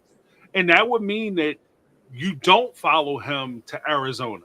If anything, you Right. put him out and you get him ready so that way he's able to take on a family and provide for that family the Yeah. same way you're setting your daughters up to be provided for. You should be setting your sons up to be providers. And I Yeah. don't see that consistency. And maybe Mhm. I'm wrong, but let me know what you think. Yeah, no, I agree with that 100%. And if she felt that he wasn't there yet, if it was because of his autistic spectrum disorder, had him in a place that he was not ready yet to go do that on his own, then he shouldn't have gone to do that on his own. Like he should have Mhm. stayed home and he should have done some online schooling until she felt like he was mature enough or had enough social skills or whatever the actual part that was preventing her from allowing him to go, until they could work on that and develop that skill in him and then let him go. Like, I mean, he didn't seem like he's the kid that's going to be joining the fraternities and all the social clubs and that anyway. So it's not like he's missing out on it. He can start it 2 years later than Mhm. everybody else. That's okay. So I just feel like she just didn't really take his individual needs into consideration. Right. She just coddled him and at the detriment of the rest of the family, Mhm. Mhm. unfortunately. Yeah.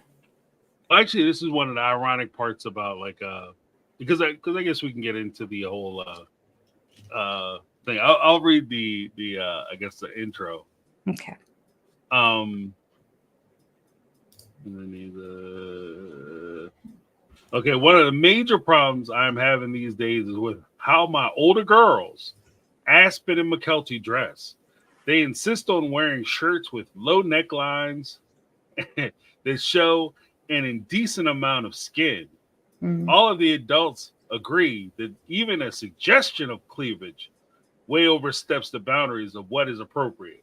But the girls keep trying to get away with revealing too much. Mm. But she also says something interesting. Again, it always kind of amazes me the hyper focus that's placed on the young ladies' sex and sexuality, and almost the complete ignoring of the young men and teaching them sexual responsibility. You know what I mean? Like, oh, you got to teach the girls to be chaste and make sure they maintain their purity, and the boys will fall in line because the boys should want to do it, and they're going to try to do it because it's in their nature.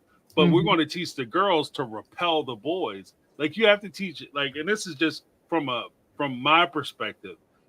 You have to teach young men to be responsible just as much as you would teach the young ladies to be responsible, especially if you think and you hold a position, again, consistency. If you hold a position that your son is going to be so great, so wonderful, he's going to go to school, and somebody mentioned Dayton went to school, he has 2 degrees. He goes to school, he gets 2 degrees. He has all these job opportunities, has all this money, these opportunities to be able to make a certain level of money. That kid is the bank. You always protect the damn bank. You teach them how to protect the bank. So if you have certain levels of responsibility for yourself, and this goes beyond like just the idea of you having the mentality where you say, beyond just the sexual morality, if you just want to break it down to keeping yourself, brass tacks safe as far as the money is concerned, be responsible. Because if you lay down with the wrong ones, you're letting the wrong one into the bank. They just don't hang keys out. Like, you go down to Fort Knox. If you go down to Fort Knox tomorrow, and where they keep the gold there, you say, or the reserve, go down to the reserve, the mint, go to the mint and try to get into the door. If you show up and you don't have the right keys, passcodes, and identification, you might not make it out of there alive. Like, forget. You know what I mean? They don't just like, oh, come on in. Yeah. You had a good time at the bar. You seem a little intoxicated. Come on in, have a wild Tuesday.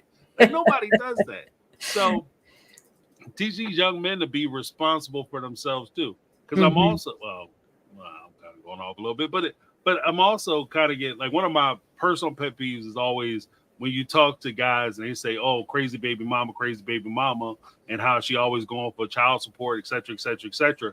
But at the same time, one of the things that has always struck me is, bruh, you made decisions too. You made decisions. She was probably crazy. She didn't just get crazy when she crapped the kid out. She was crazy the whole damn time. And you were okay with that cut of crazy. But now you got to start paying the tab on that crazy. Now all of a sudden it's a problem and it's an issue. Yeah. So you have to be responsible all the way through. Be consistent. You know what I mean? Yeah, it was interesting that is a consistent theme throughout the show. They did have one episode where the girls and the boys were sat down together, but the majority of the time it was always talking to the girls and telling them what they shouldn't do and how they shouldn't dress and how they, because boys can't control themselves. Like, I don't really understand. There was no, like, the boys weren't told anything like that. It was always their fault. So they couldn't do this and they couldn't dress a certain way. And in the book, they come right out with it too. Although I did find it interesting that, again, Christine goes through how each wife would handle the different situation. And when she said the way Mary would handle it is she wouldn't let them buy the clothes in the first place. And I had to agree with that because I'm like, listen, if they as a family all agree there is a certain kind of clothing that's not acceptable, and we saw it on the show when McKelty leaned over the one time and her cleavage was showing, that's what's not acceptable. They don't allow, they're supposed to be having the whole undergarment stuff on, quite frankly. So cleavage is across the line for their faith. Fine. That being said, they shouldn't have anything in their closet that shows cleavage. End of story. Have cute things, have trendy things, but you don't have to go there for that. So that was the one time that I just thought, yes, because Christine's like, well, Mary wouldn't even allow it in the closet. I'm like, well, that's kind of right. Like, if you're having a hard time with her wearing it, why does she have it? Like, where did Right. it come from if it's not something she's allowed to wear? And that was just like around the house they were on that given day. So she's like, oh, they're always trying to push the boundaries. And I'm like, well, there's no boundaries to push. When I think about like my kids' closet, there were times I put my foot down and I said, no, like, I don't know. I know that's the fashion right now, but not in our house. Like, it's not going to go on your body and go into school with that. No, that's really, really short. And you know, and there's school rules too. Your fingers have to hang down. It has to be beyond the fingertip. So if it's good for the school, it's good for our house too. You don't have to have anything shorter when you're going out with your friends at other times. It's not necessary. And when you're wearing skirts, you need to be wearing shorts under them anyway. So consider it a skirt right from the get-go. Bottom line. So I don't know why they just didn't have it in the house, and they would have avoided a lot of these lectures and the punishment. And, you know, I take the clothes away and I'm like, well, good, take them away. You're not supposed to be wearing them. Take them away. That's fine. Take them away. I don't care. But I 100% agree with where you're coming from. There's way too much in the show and the book all about the problem with the girls and how the girls they don't really come out and say promiscuous per se, but bending the rules and wearing things they're not supposed to be wearing and all that. And there's no responsibility for the boys in this whole situation.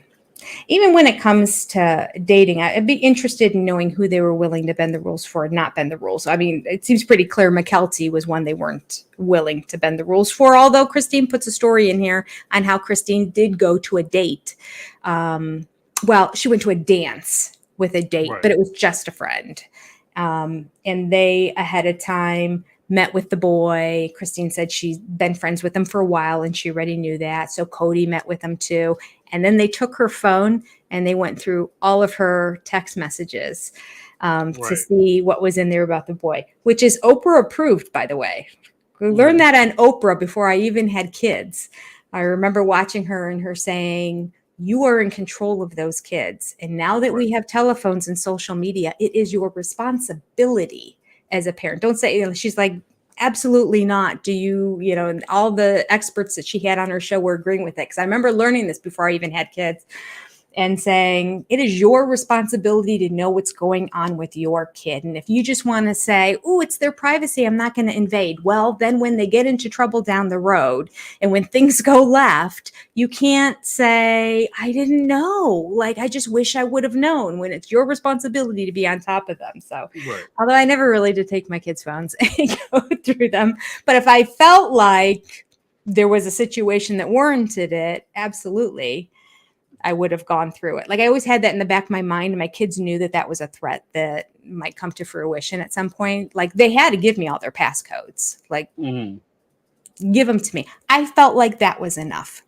You give me your passcode, and at any given time when you're asleep at night, I might come in and use that passcode and check on your phone. And if that passcode doesn't work anymore and you haven't told me that you changed it, there will be ramifications and punishments. And that's all you have to do. Then the phone is gone. Like, the fear of somebody might be reading this will keep them pretty clean. Right. Well, I think that kind of goes hand in hand with the idea, notion that, above anything else, you just have to know what you're dealing with. And I think that not all rules or every situation is applicable for every child. Not every kid needs you to go through their phone. Not every kid needs to get yelled at, screamed at, hollered at, whatever the case may be. Some kids, you can give them a look, and that's all it takes. You're good to go. Some kids, it's just a conversation. Some kids, you got to be on their back. You know what I mean? Because they just are wired different. But it's just, you have to recognize your kid for what they are. And and I have my kids, like you, my kids have had cell phones and all that and social media. I can't recall the time when I was going through their stuff, but it's always understood that if I ask you to let me see your phone or whatever the case may be, I don't expect the argument. Like, we're not doing the whole, you can't check my stuff. It's privacy. And what about my constitutional rights? And all that. Like, I don't do that. Like, no constitution in this house. Right. It's a This is an dictatorship. autocracy, right?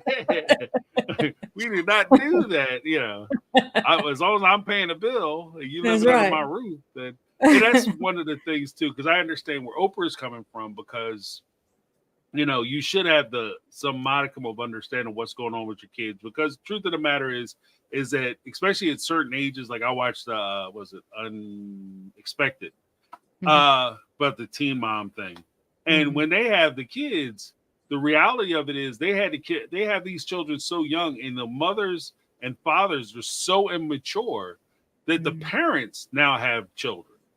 Yeah. I mean, they just have their kids, so so you have to be on it, because ultimately you will be the one that's responsible for what happens in your house. They come in with a baby, you might be the one raising it, and you're probably going to be paying for everything. So Absolutely. yeah, but I did find it rough, though, that one of their rules was that they couldn't go on a date until they were 18.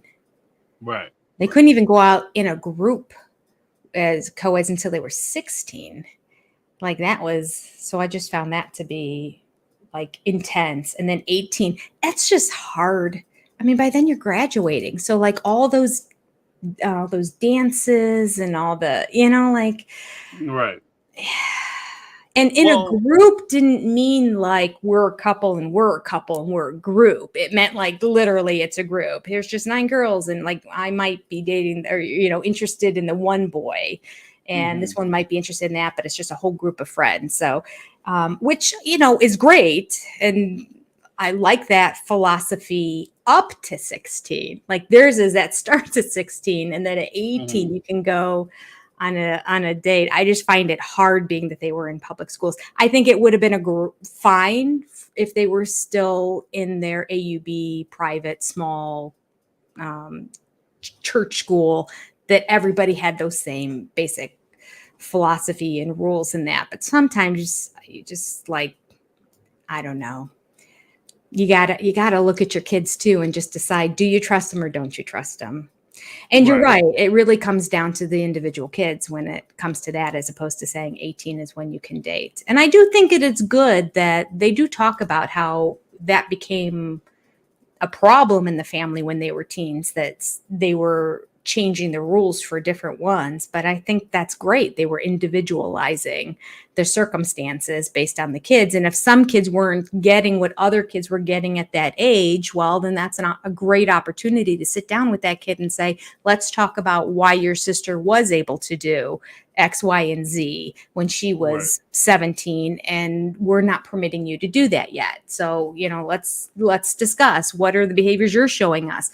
What are the behaviors that she was demonstrating at that age? What can you do to get there, or to prove to us that you're responsible enough? Because we're only making these rules for your best interest. We only make them because we really love you, and we're really trying to protect you from yourself as well as other people out there. And until we can see that you can make sound decisions and judgments, we're going to have to pull in the reins on you a little bit more. So hopefully that all happened, and it wasn't just, no, you're not mature enough. Like, hopefully there was a good sit down and explanation and a plan for like, this is what we need to see. And, and they were a part of contributing to creating that plan, not that it was just given to them. So I don't know. It's kind of hard to see them being that eloquent with them, and certainly not Cody. He would just be like, these are the rules and you're not ready. And that would be the end of it. But because he is the manly man. But they also had a thing where I think that the whole Magic 18, because that should be around the time that they would be ready to get married. Because earlier on, I think it was when McKelty brought somebody home, the whole conversation was essentially, you should be dating to get married, not dating for fun, not dating. So when you go out on a date, it's for the specific mission of, I'm going to potentially marry this person. I think that there's some credence to that, but at the same time, one of the things that I think is forgotten about is that when they're young, especially depending on the child that you're dealing with, Because again, a lot of this is on a case by case basis. You understand that like some kids are a lot more boy crazy or girl crazy than other kids. So you have to take that into account. But at the same time, when they're young, there's an opportunity for them to get to experience romantic relationships or situations or scenarios without the pressures of an adult situations happening. So like at 14, 15, 16, 17 years old, if they go out on dates, the expectation that the young man is going to actually have or encounter have sexual activity with them is significantly lower than when a young person is 25, 26 years old. Sex is on the table at that point. Like it's a question of like, are we doing this? When are we doing this? How are we doing it? When you going to let me do it? Et cetera, et cetera. I've gone out with you so many times. Here's my expectation. That is a conversation, more of a conversation than when they're 15, 16 years old. They might be holding hands and maybe they're kissing or something, but that doesn't necessarily mean that they're doing everything. So you could be denying them the opportunity to be able to experience these types of relationships and learn to navigate these types of relationships in a safe situation. You know, because you could, I mean, your kid could go out on dates. You drive them. You know, you want to go to if you want to go out on a date with little Jimmy, you tell Jimmy we'll meet him at the movie theater. You know, you drop them off. You know, let them watch them go in.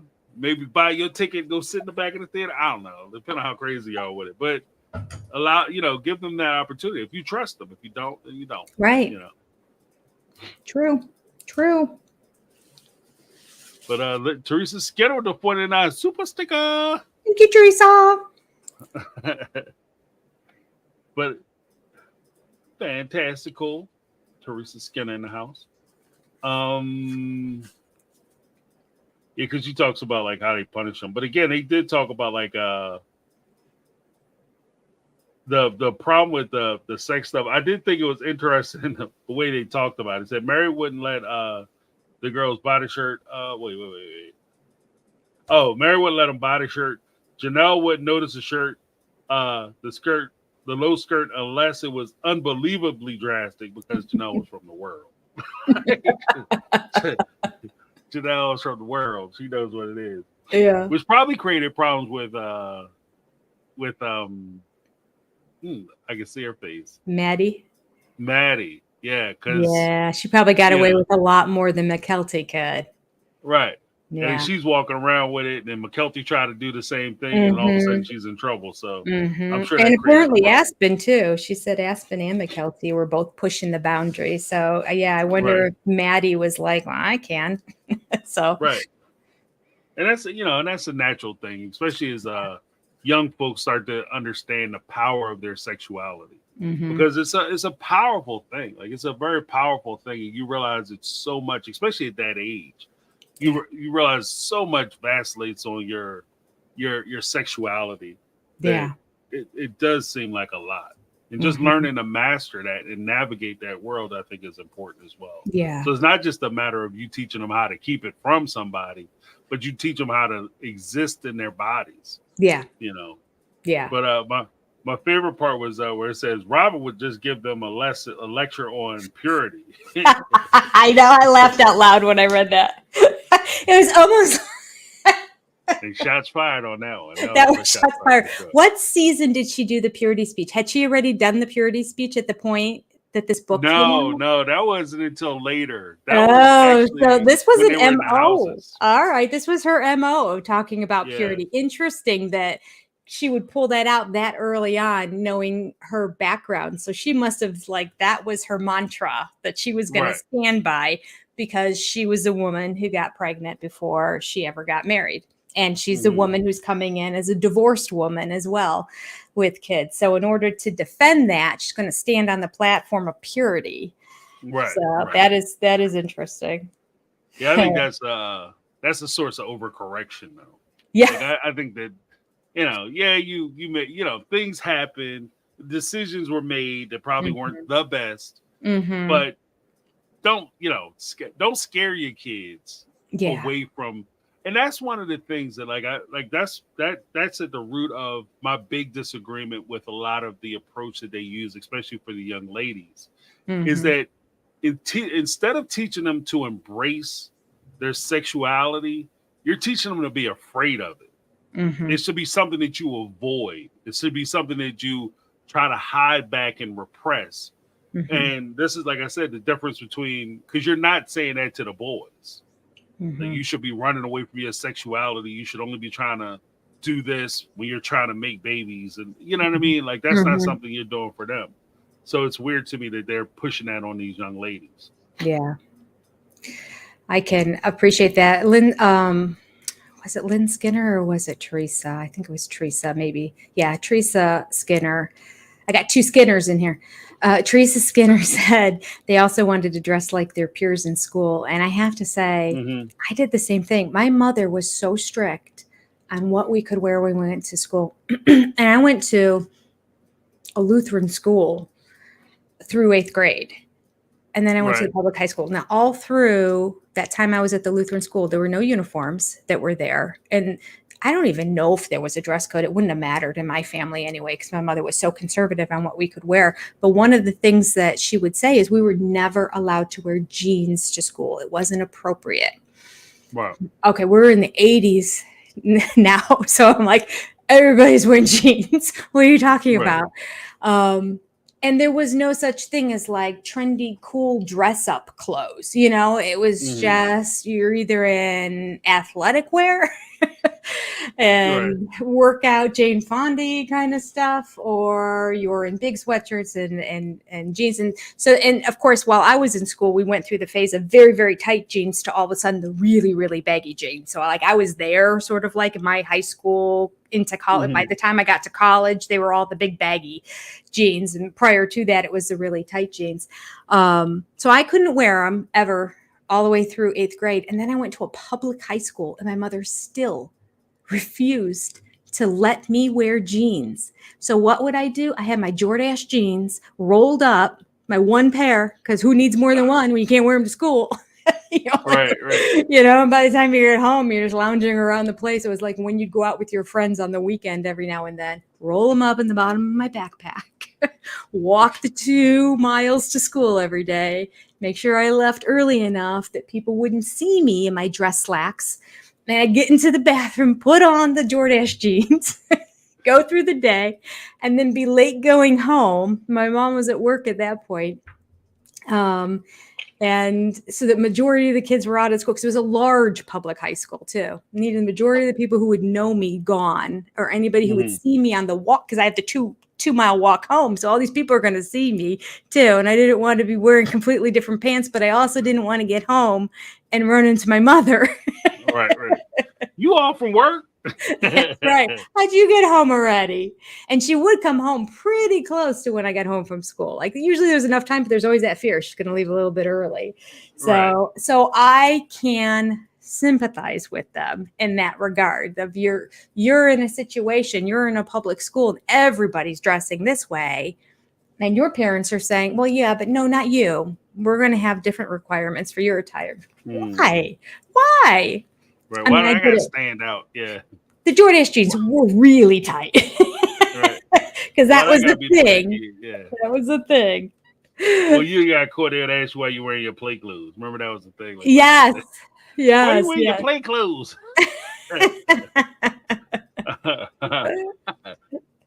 So true. So true. But yeah, it's because I can even sympathize with that. Like I understand, like you want to try to hold your kids out to a certain standard and all that good stuff. But like I said, at some point you have to give your kids a modicum of freedom to be able to navigate the world so that they understand their limitations within the world. Like, because you can protect them into a bad situation. I think you can get to a point where you don't teach them how to do certain things or move in certain circles. Yeah. That they just find themselves in a bad situation. True. So true. Yeah.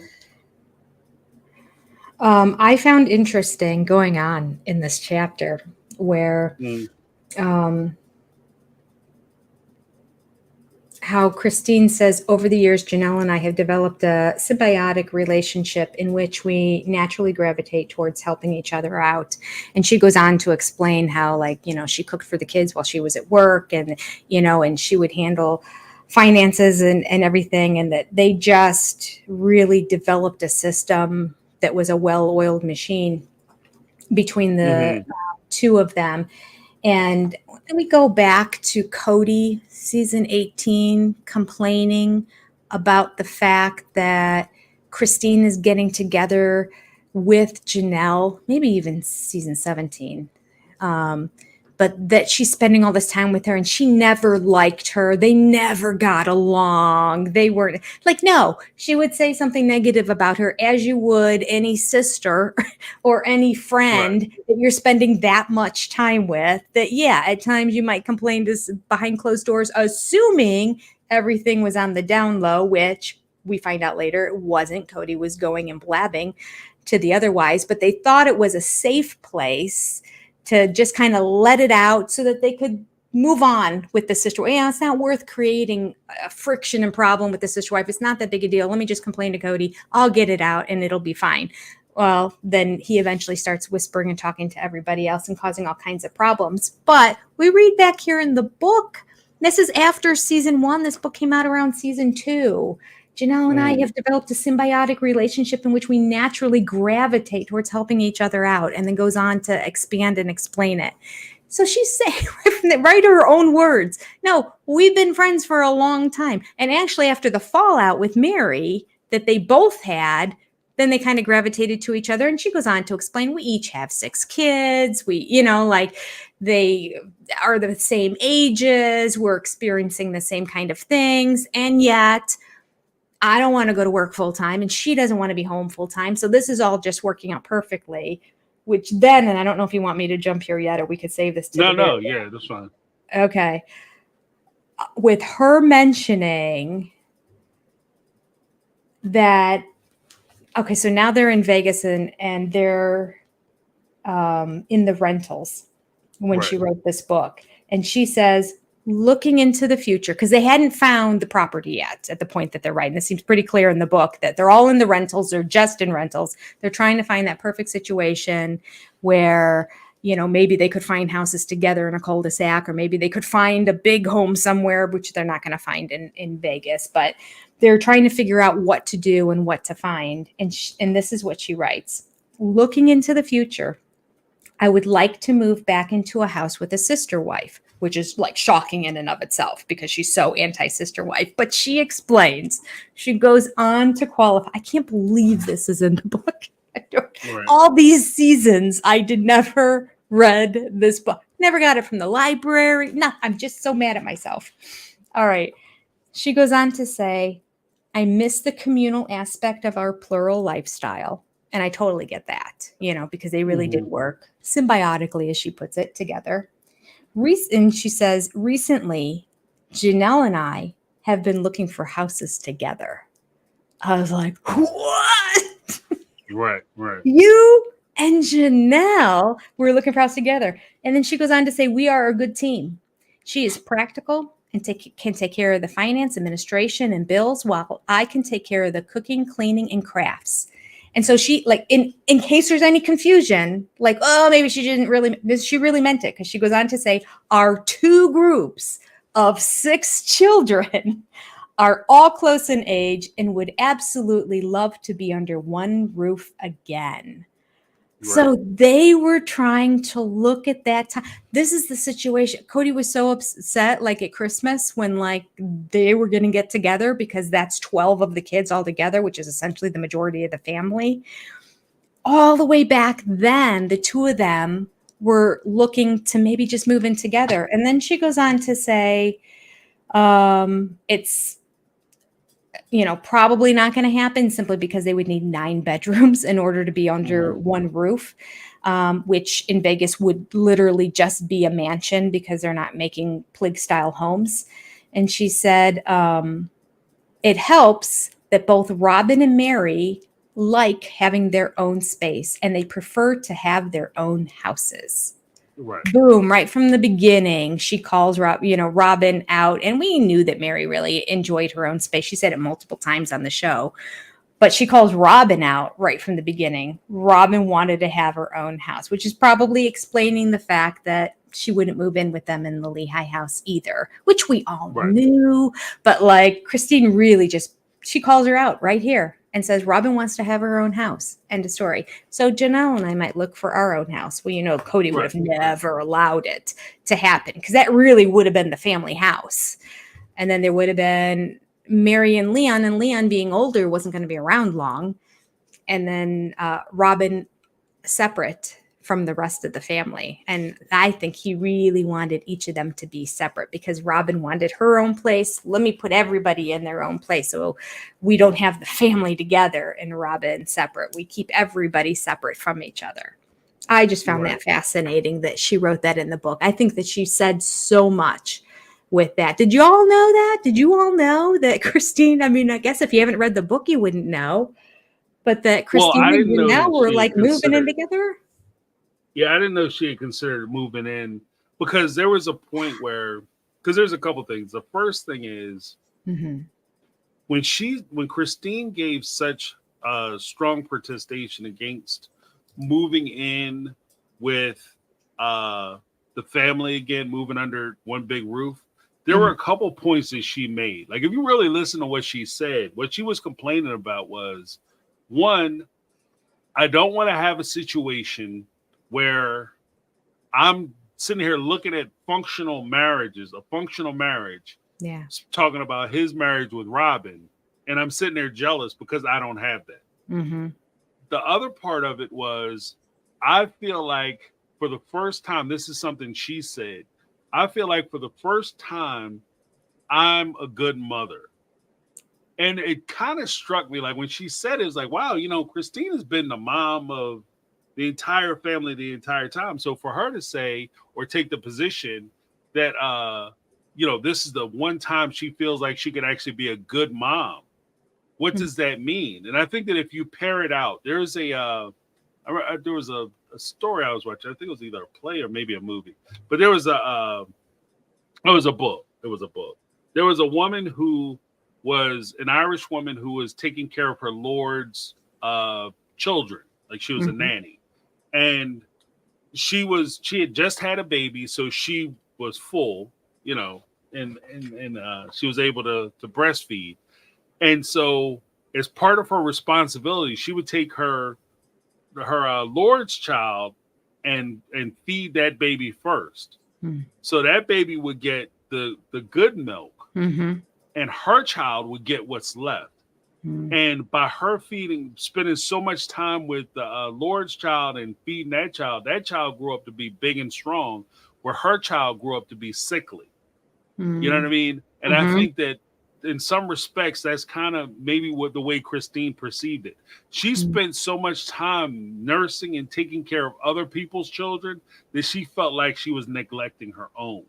And things weren't being handled with her kids under her roof, which is actually reflective in the sense that she said that McKelty would go over to Robin's house for comfort, or Isabelle would go over and see Mary because she couldn't, because they couldn't connect on that level. And she says, she talks even now about how she had such a close relationship with Logan when he first came out, Hunter, Garrus, and Gabe. And she had these close relationships with Janelle's kids because she was taking care of Janelle's kids. Right. And so when you look at that, I understand why Christine took the position that she took. I get it. And I also understand when Janelle, and this gives some color to what Janelle had said, because Janelle was always pro one house. And so I guess in her mind, of course we're going to move in one house. We were ready to move in one house when it was just me and Christine. So why wouldn't we do it when we could bring the whole family? Yeah. And that's where you had the two sides. And to answer the question of like Mary and Robin, I think Mary, she said early on in Vegas when they were in the rentals that she liked having a one house that was kind of far from everybody. Yeah. Because when Cody came over, he was forced to spend time with just her. And so that was an opportunity for her to be able to usurp his time. As far as Robin is concerned, Robin, I think when she looked at that big house in Lehigh, and they were all in Lehigh together, and she was off to herself. Was it Harry Houdini? He said, it's not enough that I win, but all others must lose. And with Robin, I think when she looked at the Lehigh house, she looked at it and said, well, it's not enough that I'm happy and I got all Cody's time, but I don't want him over there hanging out with them and the kids able to hang out with each other. You know what I mean? My kids got to sit there by themselves. I don't want them over there with them, but I don't want them being able to deal with each other without my kids being present. So she broke them all apart. Yeah. You know what I mean? And so I say all that to say this. As much as Cody argues and says that, oh, Christine ruined everything because she didn't want the one house like he did during Look Back.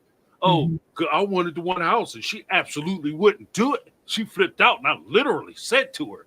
And he said all that. I say, bruh, Mary and Robin didn't want one house either. Because you can't point to one episode where you can say that they were for it or against it, because neither one of them said what they wanted. They just sat there and said, what do you want, Christine? Oh my goodness, Janelle is so upset. I'm so confused that I could go either way. That's where both of them were. And both of these women are not the type of people that if it was something that they wanted, they were going to keep their mouth shut. Right. Neither one of them would have stayed quiet. If they wanted one house, Mary, they would have had, hell, Robin wanted one house, they would have been living in one house. Yep. You know, 100%. Where we go one, we go all. Yeah. Yep. You're absolutely right. We never saw, when that whole one house thing was presented and they would pan over to Robin, she was deadpan. She wasn't giving off any reactions, which pretty much made it very clear she wasn't excited about it either. I think she was just as shocked. I actually think that Cody thought that would be a surprise for everybody. Right. I don't think Robin knew anything about it either. And she was just like, oh, hell no. This isn't going to happen. No. I'm not doing that. Yeah. So I'm just going to stay really quiet and very still and just let it play out, because eventually Christine is going to put an end to it. Right. And I don't have to give my 2 cents at all. Well, because I think that because I think that you have like the whole thing with Robin and that when she stays quiet, I think that if she gave her subtle support to Cody behind the scenes, because I think that's where a lot of their conversations happen. If she gave her subtle support to Cody behind the scenes, it would have gave him the courage and dexterity to be able to stay in there and get it done. Yeah. But because she didn't throw him that support, all she had to do was sit back, stay quiet, and let Christine work. You know, because if she would have came out and said, no, this is something we need to do because it'll improve the family, then Cody would have just tag teamed off of Robin and they would have pushed the step. It was almost like when they were talking about leaving Utah or going back. They were in Arizona. They were talking about going back to Utah. And they were having a conversation on Coyote Pass. I think, Christine, I think we should all go back to Utah. Cody looks over and Robin, absolutely not. And we're going to stay here. And she's, she planted her flag. I didn't see that strength when it came time to move into the one house. I didn't. Yeah. And it was the same thing with Cottonwood and Coyote Pass. She wanted Coyote Pass. Everyone was leaning towards Cottonwood. And then Tony speaks up and he's like, one of the only one raising his hand saying he likes Cottonwood. And he's like, am I the only one raising a hand? They're like, oh, why you, Tony? He's like, well, I just think it's, it's just, he goes, well, it's not just me, it's Robin too, who's now hiding behind Tony. He's like, where is she? Oh, back here. And she's like, yeah, I'm just reserving my comments for later. Like, oh, all right, Robin, which basically means, yes, I want Coyote Pass. I don't want this one. I'm reserving my comments for later because I'm not agreeing with anybody right now. So I'm hoping, just like what happened when we moved here, it's all going to work out in the wash. And eventually we're just going to end up there without me ever having to express my opinion whatsoever. Or I'll do it in private to Cody tonight beneath the sheets. And that's when it'll come out. I'm not saying this in front of everybody else. I want it to come across like it was Cody's idea and opinion. Yeah. Yeah, she's Well, she's very deceptive. right, right. And I will say that, like, I think that she mastered the idea and notion that she understands that in order for Cody to be able to do something, he has to feel like it's his choice. Mm-hmm. And she gives him the space to where he can save face in thinking that, okay, even though this is Robin's idea, this is something that she wants me to do, she doesn't call me out or call me onto the carpet when everybody else is around. So Yeah. therefore, I can make it seem like it's my idea and I'm still the patriarch and I'm still the leader. Mm-hmm. Like, she understands that part of it. Like, I think you can say a lot, and I've always held the position that you can say a lot about Robin. You can call her whatever you want to call her. But at the end of the day, the one thing you can't say about Robin is that she's a dumb woman. Yeah, She's it's not true. dumb.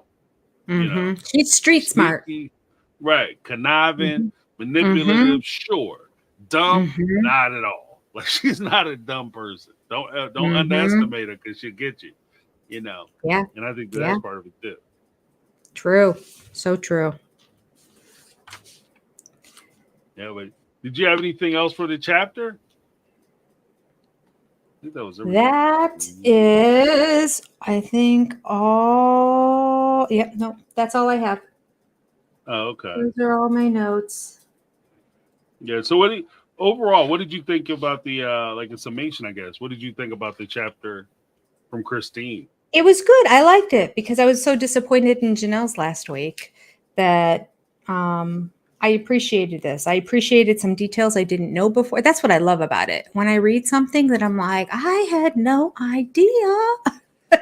And that happened a couple times in this very, very short chapter that we have. But yeah, it happened a couple times. Oh, the one thing before that we didn't mention earlier on in the chapter I have here, Christine made reference to disciplining the kids and giving out individual disciplines that are appropriate for each of the kids given the situation, which is interesting because Mary said the same thing. And I felt like she was trying to get back at Mary during this time, that maybe the punishment that McKelty received didn't fit the crime. And that's why they had this tiff. But I don't know. So, it's kind of like the same situation as Christine saying, no one's allowed to jump on furniture. That's the rule. Right. I'm like, oh, that's not what other people are saying here. So I don't know what to believe. It's the sister wives book. We never quite know exactly who to believe. But I did find it interesting. Her example for her kids is when Aspen leaves the car messy, she has to clean it out and vacuum it. Fair, good punishment, like it. When McKelty wears immodest clothes, I take him away. Okay, hopefully permanently, so we don't go through this again. But right. Okay, so I agree with that. When Peyton gets bad grades, he doesn't get to play Xbox. That seems fair. It's probably the thing he enjoys doing the most. So focus on your studies and you can play again. When Gwendolyn picks on Isabelle, she does Isabelle's chores. I thought that was brilliant. Right. All right. You're going to bother that sister of yours? Then guess what? You have double the chores this week.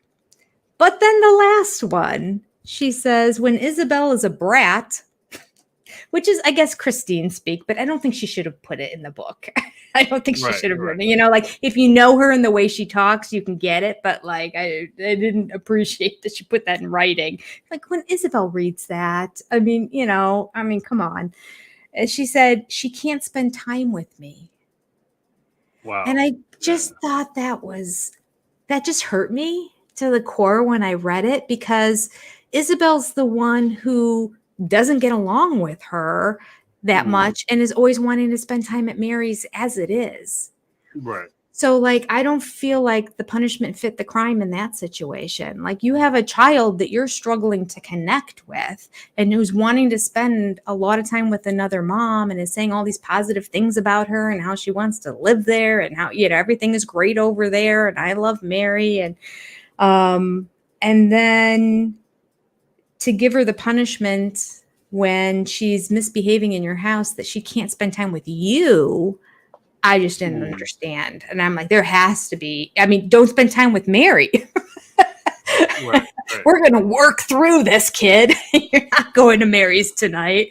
We're going to see to it and talk through it until we're on the same page and we're laughing and having a bowl of popcorn and saying, isn't that funny what had happened today? That's what we're going to do, like it or not. I don't know. I don't know. That just comes off the top of my head. I just felt like, wow, all of them were great examples of punishment fitting the crime until we got to that very last one. And I just don't understand it. I just read it and went, I have 3 question marks after it, have it underlined. I'm like, what?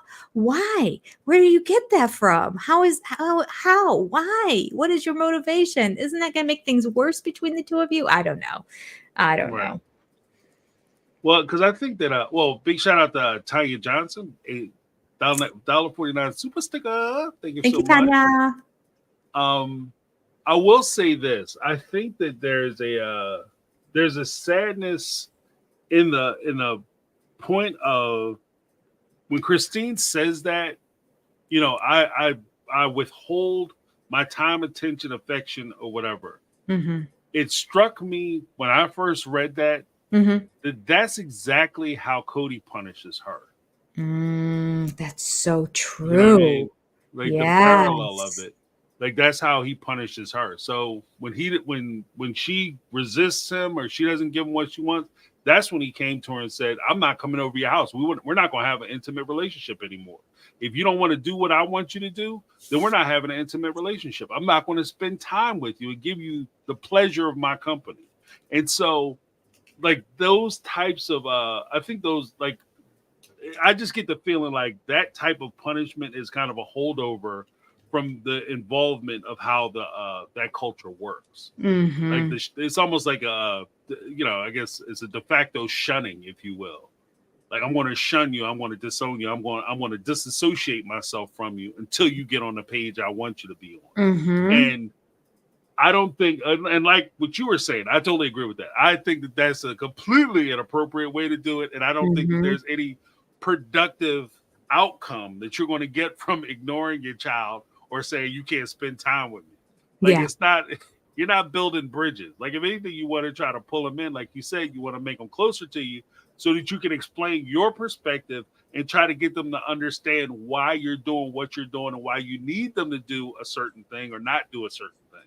It doesn't help you to say, okay, well, I'm not going to spend time with you. And you're not going to, and instead of me explaining to you what you need to do to improve or how you can improve, I'm just going to not talk to you and then leave it to you to figure it out and how to get back into my good graces. And again, and that's one of the weird, like, even now that I think about it, talking my way through it, even now that I think about it, I guess in a weird rudimentary way, the man is the center of the universe. And the wives are offshoot of the man.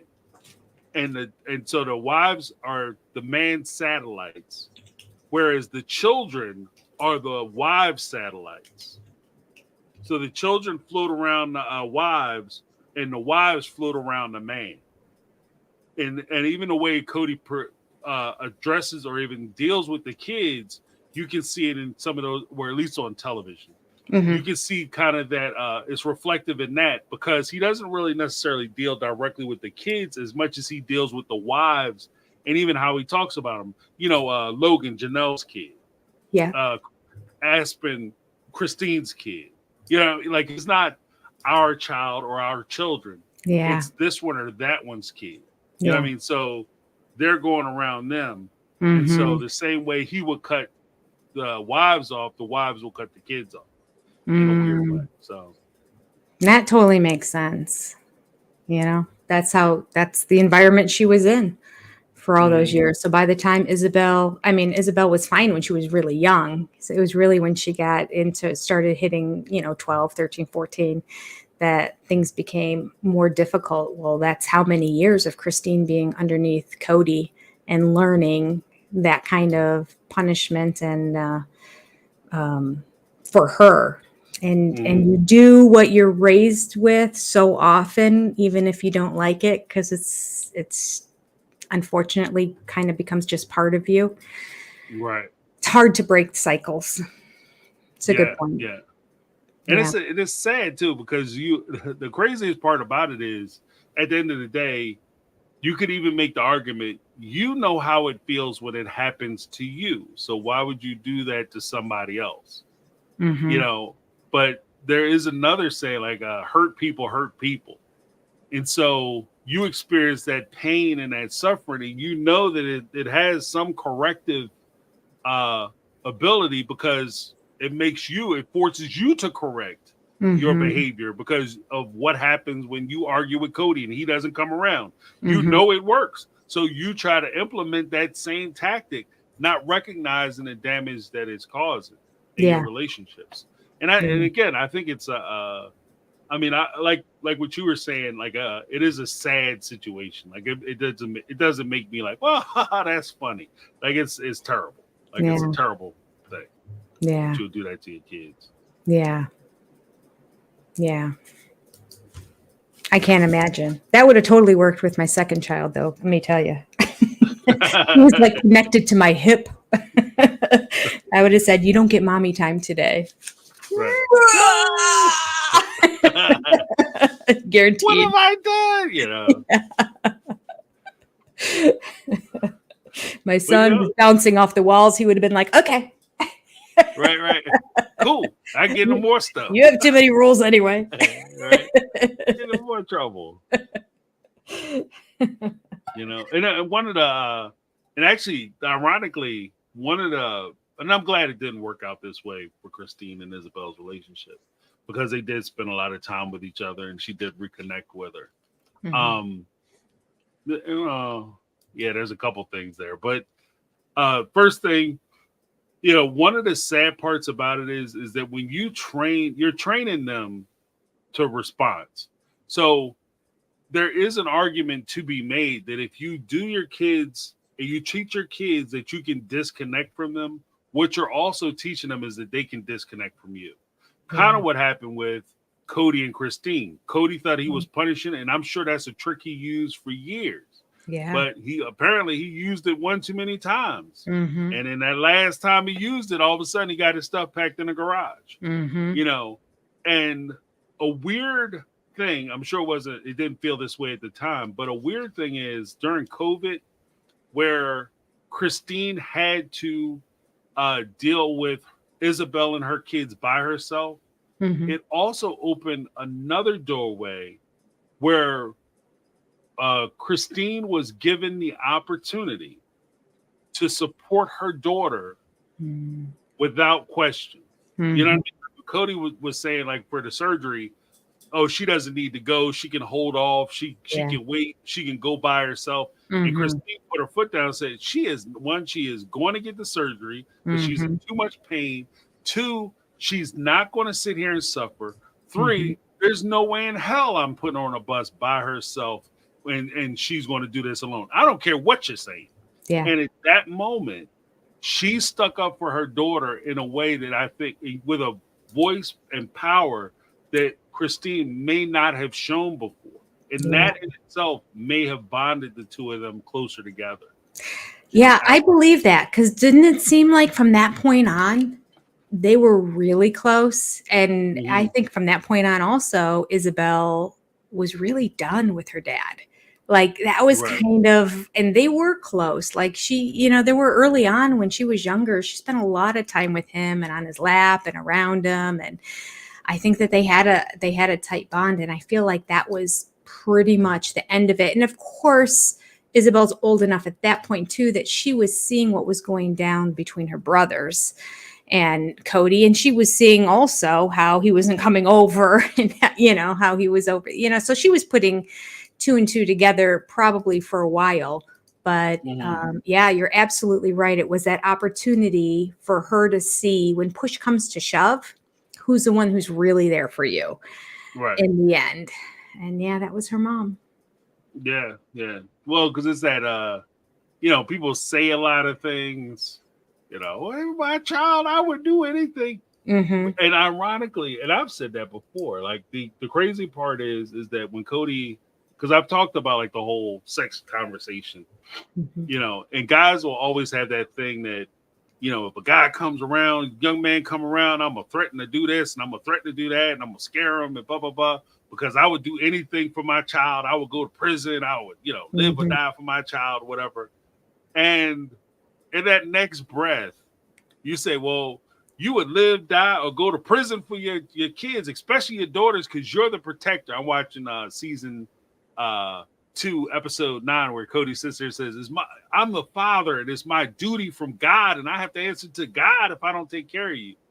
But then you're willing to take that route when it comes to your daughter's purity, but you aren't willing to take that route when it comes to something that's being inconvenient for you to go on a trip with her to make sure she's okay after surgery. You're willing to go to prison because a guy wants to date her, but you're not willing to go away for the weekend and not see Robin and her kids for a week. You know what I mean? Like, you're willing to go to jail for 15, 20 years of the rest of your life because somebody wanted to talk to her and have relations with her, but you won't spend a week with her. Like, you know what I mean? It's incompatible. It's incompatible. So, hey, speaking of which, what happened to Truly when she was with Isabelle for those weeks? And did we ever see? I'm guessing there's no way Cody took her. Did she? Maybe she went back home to Annie when Christine went to New York for all those weeks for Isabel's surgery. Where was Truly? You know what? Did Truly go? Oh, did she? I think that makes the most sense to me because she probably wasn't in school, so she could have gone. And I know she was traveling with Christine other places. So maybe I never saw her like in the hospital or anything, but maybe she never even went in the hospital just to stay away from other germs or whatnot. Maybe she was just in the hotel room. Although what would she have done with her at the time she would go to the hospital to visit? Because if you remember, she went when she went out to she came out to the East Coast. She saw her sister, so she might have left Truly with her sister. Oh, I don't remember that. Christine saw her sister out there on the East Coast. Okay, I don't remember that. Okay. Yeah, when she came out to the East Coast, she saw her sister, and so she might have left Truly with her sister. Was she around there? Was she in New York? I don't. Well, because it's not technically, it's not even New York. Like they kept saying New York because New York was the big scary, but they were actually in Jersey. Oh, okay. Okay. Yeah, they were in Jersey. Like, like that's the crazy thing too, because he kept saying like, "I'm not gonna be sitting in New York," because he said New York.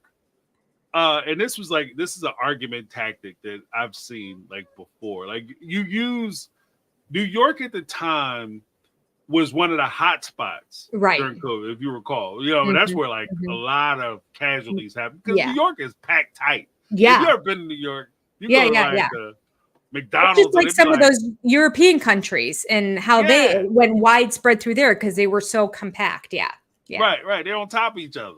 So New York got hit hard as hell. So when he said, "I'm not going to New York," you're not going to get me to fly over to New York because it's too dangerous. He conflated New York with where they were actually going to be at. I mean, they weren't going to New York. They were never going to be in New York. They would have been crazy if they would have. I don't even think they could get into New York because they shut New York down tight as hell. That's true. They did. Yeah. They were going to New Jersey. Get in New York. That's hysterical. Yeah. But he said that in a way that like, and he's so confident. That's one of the crazy things about like between him and Robin. And I see that in some of the other reality shows too. Like the people who are very deceptive are always so confident with the positions that they take is crazy. Like it gets you to second guess and like maybe I'm wrong. Like, like that's not where they're going. Yeah. And you're not in like you could have went to the surgery. And I've always said he never had to go to even just redress it. Like he never had to go for the entire thing. The only thing he had to do was fly out, watch it, stay with her while she's going in to get prepped for surgery. She go through the surgery. She comes out. You're sitting in the recovery room in the ICU. When she's recovering, she comes out of it. She's okay. She gets to see you, maybe spend an additional day or two there. Then you can bring your ass home. Yeah. Like nobody asked him to do it. Yeah. Yeah. 100%.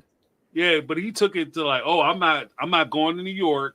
I can't spend months away from the entire family because it's selfish. Nobody's asking you to do any of those things. I know. You're arguing for something nobody wants. Right. Nobody wants you to do that. Mm-hmm. But you've made up your mind. But again, ironically, what happened to where we go one, we go all? Yeah. What happened to that support system? That's right. I would do anything for my kid except for be there for them when they get, life-altering back surgeries and take all kinds of risks.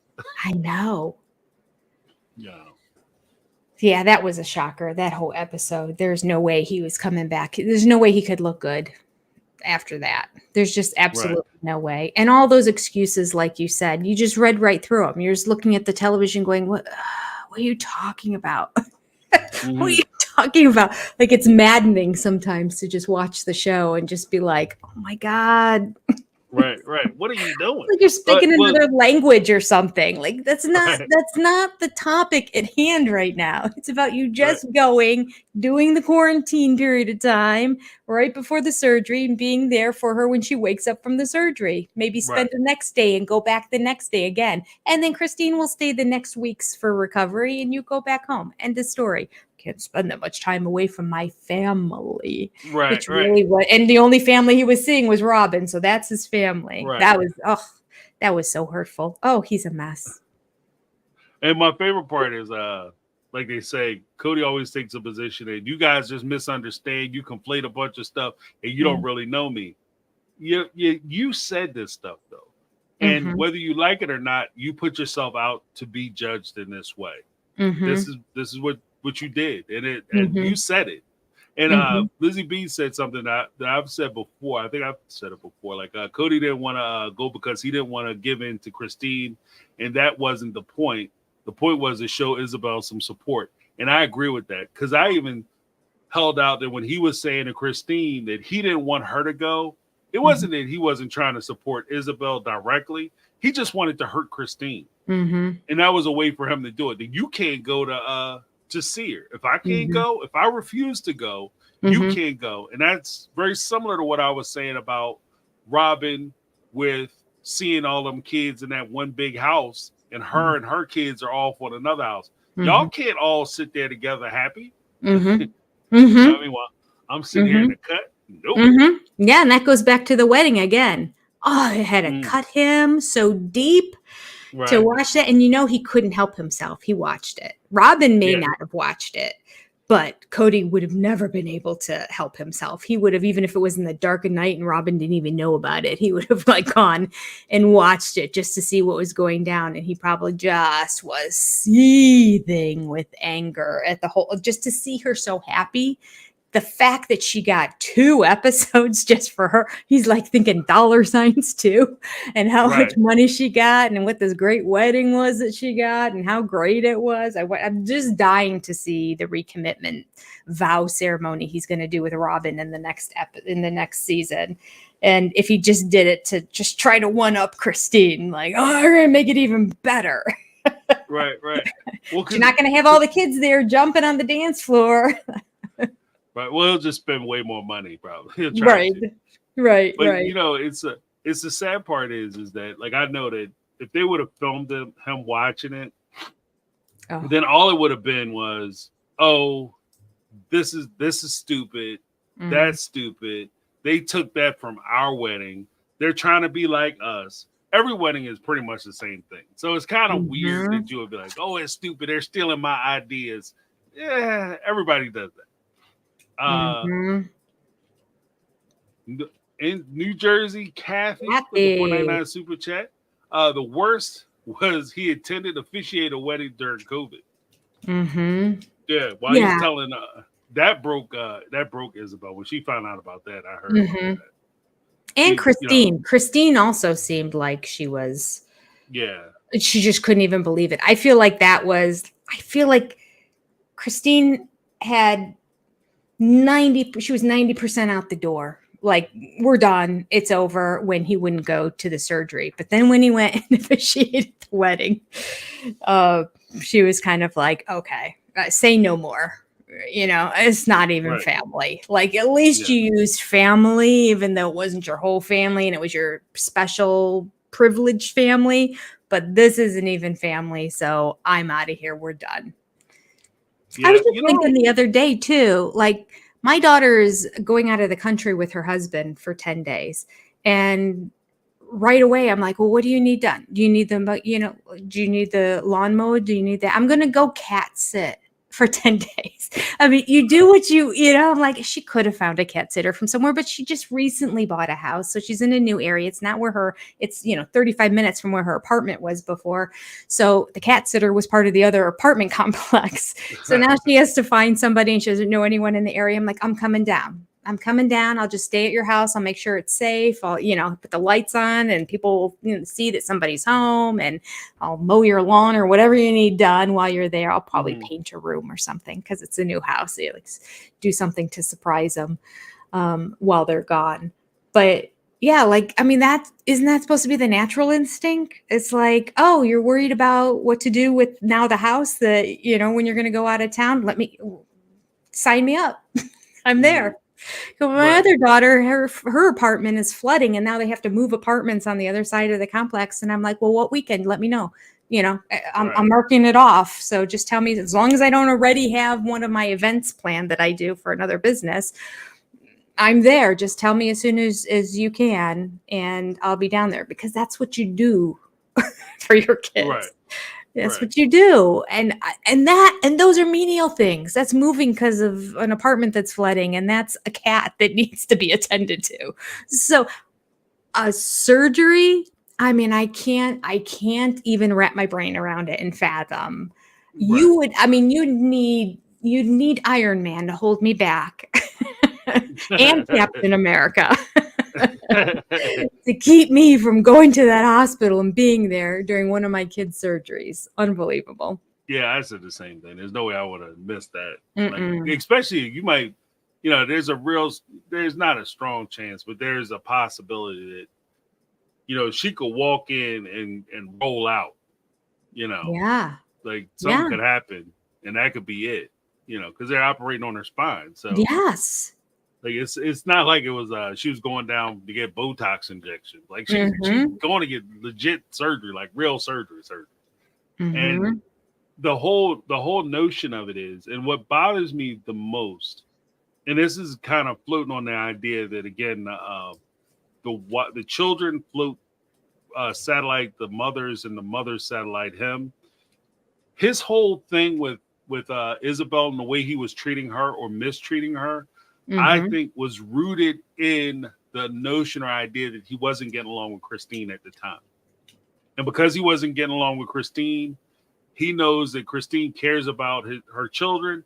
So I'm going to just punish your kids. Yeah. I'm going to take it out on your kids. And the whole idea of I'm taking it out on your kids as opposed to our kids is part of the notion.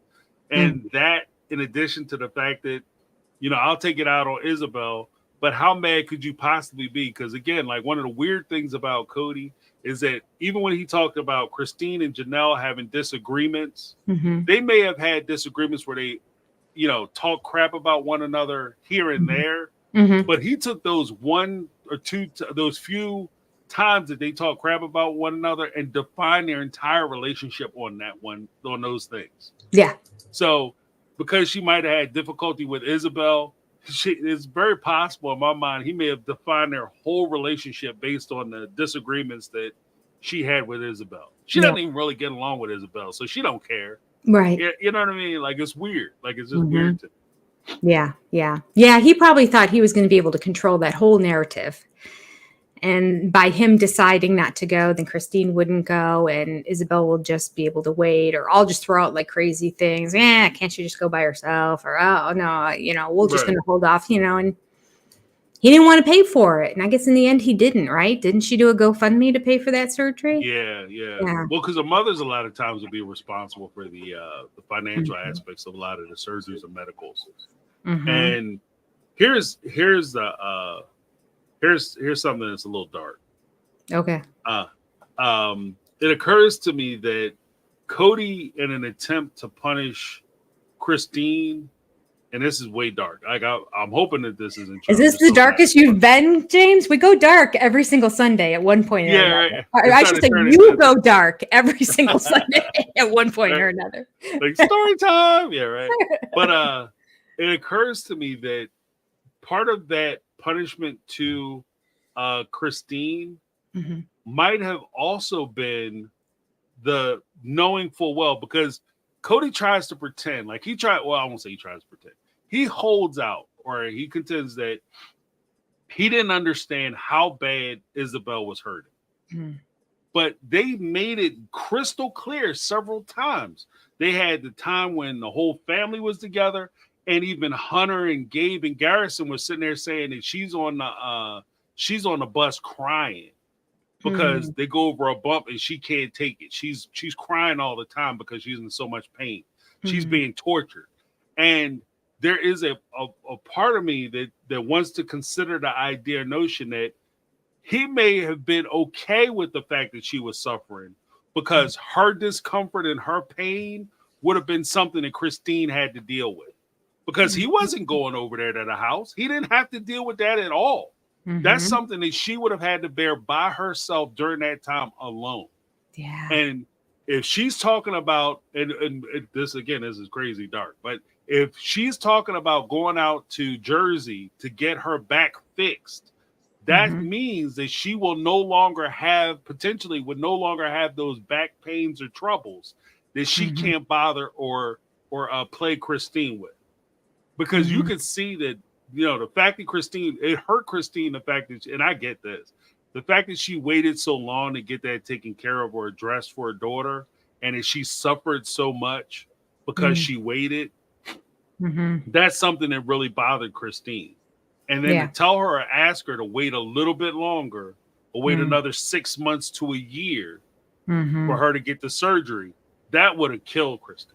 Yeah. So, the dark part of it is that he would be okay with his daughter suffering because he had the added bonus that it might hurt his wife at the time, girlfriend at the time. Like that's crazy to me, but that could be. All right, let's go even darker. What if, and maybe you can help reflect since you're going back and rewatching things now too. I saw online after Dayton's accident a picture of Cody there at the hospital with Dayton in the room. I remember the hospital with Truly, but it seemed like Christine often was the one that was just there. And now, how much was Cody? I'm sure he went at some point. But did it go that far back too? I mean, because he clearly was ignoring her the entire time Christine was gone. He just expected the kids to care and take care of her. And she was ill. And, it was like not his responsibility. He was sleeping, he was grilling, he was burning things on the grill. Right. He took care of Isabelle. Yeah. When she cut her foot. Remember I said when she was younger, when Isabelle was younger, he was very attentive to her. Remember he picked her up. Of course the cameras were there too, but picked her up, washed her foot out, got whatever was in it and got that all taken care of and all that. But Truly, she was pretty much just left on her own. He's kind of like, well, she's being quiet.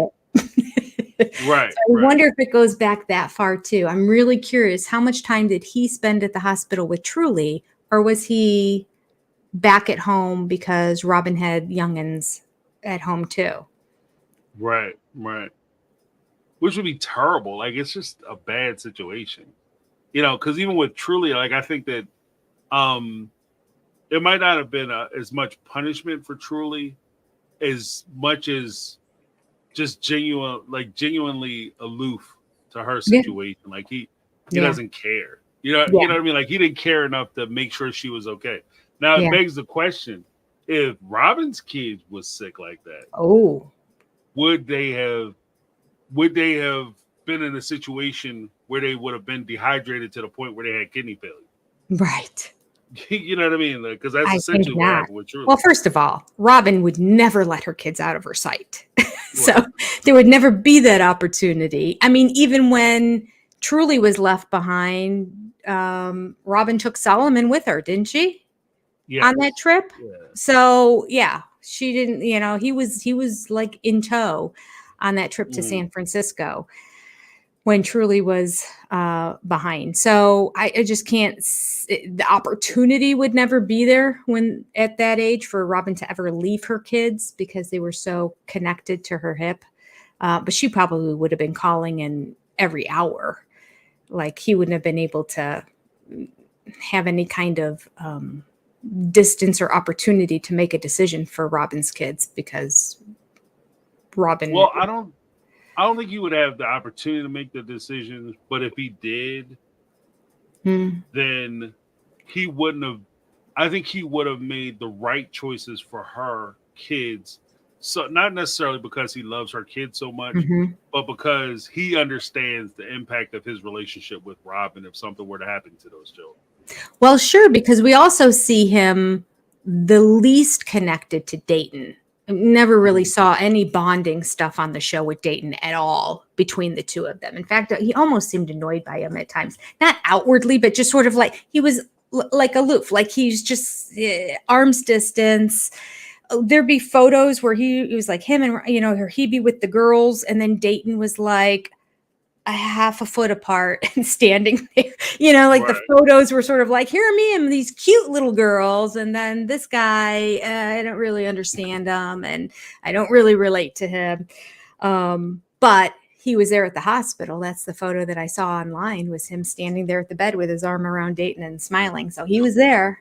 He was doing the right thing. He put his ass in the hospital. He should have been there. It's his fault. That's his fault. But I think that like some of that could be also because of Dayton's situation being on the spectrum.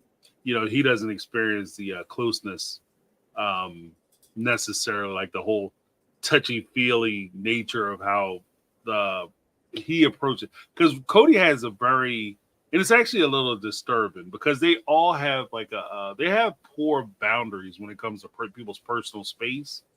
And with kids on the spectrum and folks on the spectrum, they're very sensitive about their personal space and their personal boundaries. So I don't think he had that opportunity. In addition to that, I would agree that he at least it came off to me that some of the difficulty in bonding with Dayton is the fact that Dayton wasn't Hunter. Yeah. You know what I mean? Like he wasn't an athletic kid. Right. Dayton, in some respects, is kind of regimented to the same space where Peyton was. Like because Peyton wasn't going out. Peyton was because he's the biggest kid he got. Yeah. If Peyton would have became a football player, Peyton would have been his favorite kid. Like if that kid was playing for Arizona, the Cardinals, like you know what I mean? Yeah. Cody would look, there's my boy. Peyton is my son. Me and Christine. Yeah. We made a great one, but Peyton wasn't that kid. So Peyton didn't get a lot. I think that's part of the reason why Peyton didn't get a lot of attention. Same thing with Dayton. Dayton didn't get a lot of attention because Cody would bond with the boys because of the sports. Yeah. Yep. And he'll bond with them because of that. But if Dayton's not wrestling and Dayton's not playing football, Yeah. Yeah, good point. Oh, I still need to know all the details of that. Someday there's going to be that book. Dayton's book will be amazing. Yeah. That's the one that I'd love to read. Especially since Dayton is now saying that he wants to go by the name David. Right. I'm like, oh, that means he's got a lot to say. Yeah. Well, especially if something happens to his dad, that was always a concern for me. Like if in that situation, if something happens to his father and you guys kept him from his dad for all those years and he missed out on a lot of the opportunity. Yeah. It's going to be bad. It's just a bad look. Yes. Bad look. Yeah. Yeah. But did you have any, in closing, did you have anything that you wanted to say about the chapter? No, I'm just going to say it was good. Thank you, Christine. You did not disappoint.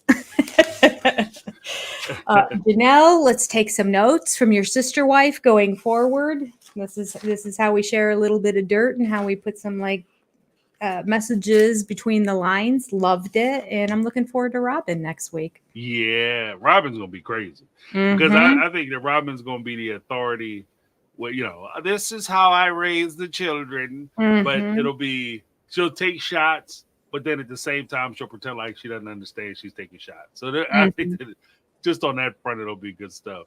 Yeah. My thing on this chapter again, I think that there was a little bit of revelation as far as the kids were concerned. I can respect the fact, and if this is what they were doing, I can respect the idea that they would want to protect their kids and maybe shield them a little bit from the panopticon of the or the gaze of the public. I get that, and I can Mhm. respect that, because it can be a little hard on kids, especially when they're hearing nasty things about their parents or their siblings or whatever the case may be. It can be a little Mhm. hard. Yeah. So I can understand that. But at the same time, I thought it was interesting when uh, Christine gives a little more depth on the differences in the way she approaches the kids and the importance of having certain guidelines and boundaries for other children, Mm. and how she approaches it. They also cover, Mhm. like you said, they cover in a little bit of shots fired, a little inside baseball, if you could pick up on it, as far as Yeah. how the furniture works and what the rules are in each one of the houses. I thought that was awesome. But Mhm. like you said, I'm looking forward to hearing what Robin has to say, because I know she's going to say something crazy. And I know Well, and what's she's interesting too is that Robin has 3 kids. So one of the children was able to bond, McKelty was able to bond with Robin during this period of Mhm. time. So there's no reason why Robin's kids wouldn't have been able to bond with one of the other sister wives. But I'm sure we're not going to Right. hear anything about. I mean, No. nobody's mentioned it so far, and it's not going to come up in the future. But I'm sure, and I don't even know if Robin would share it if they did. But Right. Right. she's Well, not I going don't. to. Hmm? No, I was just saying, like, because even with that, I agree, but I don't think Robin would ever put herself in a position where her kids could feel that closeness with another parent, Yeah. especially another woman. Like, you know what I Mhm. mean? Like, another mother. No, Like, she no. always want to be the head mom or whatever. Yes, thus the nanny. I would rather Right. have a nanny come into this house and be with my kids than one of these sister wives Right. who are Right. offering to do it for free Right. Right. to watch them. Yeah, like she does not want her kids to bond with those other sister Yeah. wives. No way. You're Yeah. right. And I that's also agree. part of the thing with the like with the whole adoption stuff, and that's part of what gave me a lot of the backfill for a lot of that as well. Mhm. Because if she's willing to do that with people who she's marrying into this family because she wants the sister wives and the other additional mothers, but you're Mhm. keeping your kids away from them, and then Yeah. you have a man who wants to be a part of his kids' lives because he's the natural father, but you're keeping your kids away from him, and you're Mhm. trying to control every aspect of their development, who their associations with, et cetera, Mhm. then I don't really see a lot of hope held out that you're really trying to have your kids involved with these other women or have your kids involved with this man. So when you Mhm. say those things, I kind of roll my eyes a little bit. You know what Yeah. I mean? When she said that stuff. So, Yeah. you know, but Yeah. yeah, yeah. I bought it So, hook, line, and sinker though way back when. Like when I was watching it at first, I thought, oh, too bad. Deadbeat dad. Maybe right. abusive. I don't know. Like I don't know what all went down, but whoops. Time for me to do my Duolingo.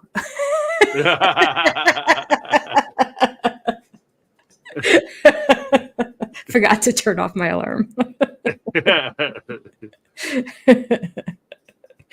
I am learning Espanol. There you go. There you go. How's that coming? Well, it's coming good. I've been having a lot of fun with it. I think I'm on like a 16-day streak now. So Okay. give me Okay. another 300 days and then I'll be able to say something good. Okay. You're able to ask where the bathroom is. Oh, Donde es baño? ¿dónde es el baño? Por There you favor. go. Yep. There you go. Your Real flying basic. chunkler would be proud of you. That's right. I'm getting there slowly but surely. I went Slowly to but I surely. went to a group with a bunch of ladies the other day, and the one gal is from Panama, And so I was telling her, I'm like, Leah, I'm learning Spanish now. And I said, partly because my son-in-law speaks Spanish. And so my daughter has been doing it for the past year. And I said, I think they're going to be raising their kids bilingual, which I recommended to them to do anyway. And I told them it's really good. It's good for their brains. Don't believe any of the old science stuff. It's really good to give both languages at the beginning. The delay of language doesn't matter. It's all good. But I'm thinking, if my grandkids speak Spanish, I want to be able to speak Spanish. My other daughter, she just did a mission trip to Honduras with the veterinary students. And she took 5 years of Spanish in high school. And her husband took some too. And he's been doing Duolingo. I'm like, everyone's going to be speaking Spanish in my family. It's been 30 years since I've taken Spanish in high school. I have to learn Spanish. So that's why I'm doing. I'm motivated now for my grandchildren, which don't exist yet, but my potential future grandchildren who are going to be bilingual. By then, abuela will be able to speak Espanol. There you go. Well, you just don't want to be sitting in the room looking around, smiling. Yeah. Everybody talking. Or everyone else is having this conversation. No way. Right. I need to Just at least be able to understand. I want to be able to just listen and know what's going on. Well, you know what? If you don't speak the language, just listen for your name and learn the word for insurance. What's that? What? What? Excuse me? Did she have insurance? Everybody laughing and pointing. Yeah, no.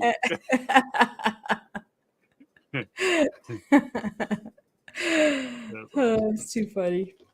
But so do you have anything going on this week, or we should be looking out for? I just released part 2. I thought there were only going to be 2 parts, but there's actually 3. Part 2 of explaining to my son about sister wives. So early in the week, part 3 will come out, which is Flagstaff on. So that'll be coming soon. And then, of course, on Thursday night, we have our live at 7 p.m. Eastern Standard Time. So tune in for that as well. How about you, James? Awesome. Well, I just have the sister lives tomorrow, and then within the next week or so, like I got some things squared away, so I'll be able to delve more into releasing actual videos as opposed to just on the lives. But I'll be releasing some more sister wives content, some more 90 Day Fiance content, some other reality shows, and I'm about to launch a My Take on Family Court. So I'll be having some family court stuff. Oh, okay, good. Channel. Yeah, so starting a new channel, and I'll be launching that soon. So that's excellent. Yes. And how is the comedy stuff coming? It's coming good. I gotta I had to work some stuff out, like because some of the stuff I was like, maybe I don't want to tell those jokes. So I had to rework. That's a separate channel, the late night channel. Right, exactly. Named the late night comedy channel. What they call that? Blue comedy. It was going to be that's blue right. Comedy. So I had to, self-edit a little bit. I'm looking forward to it.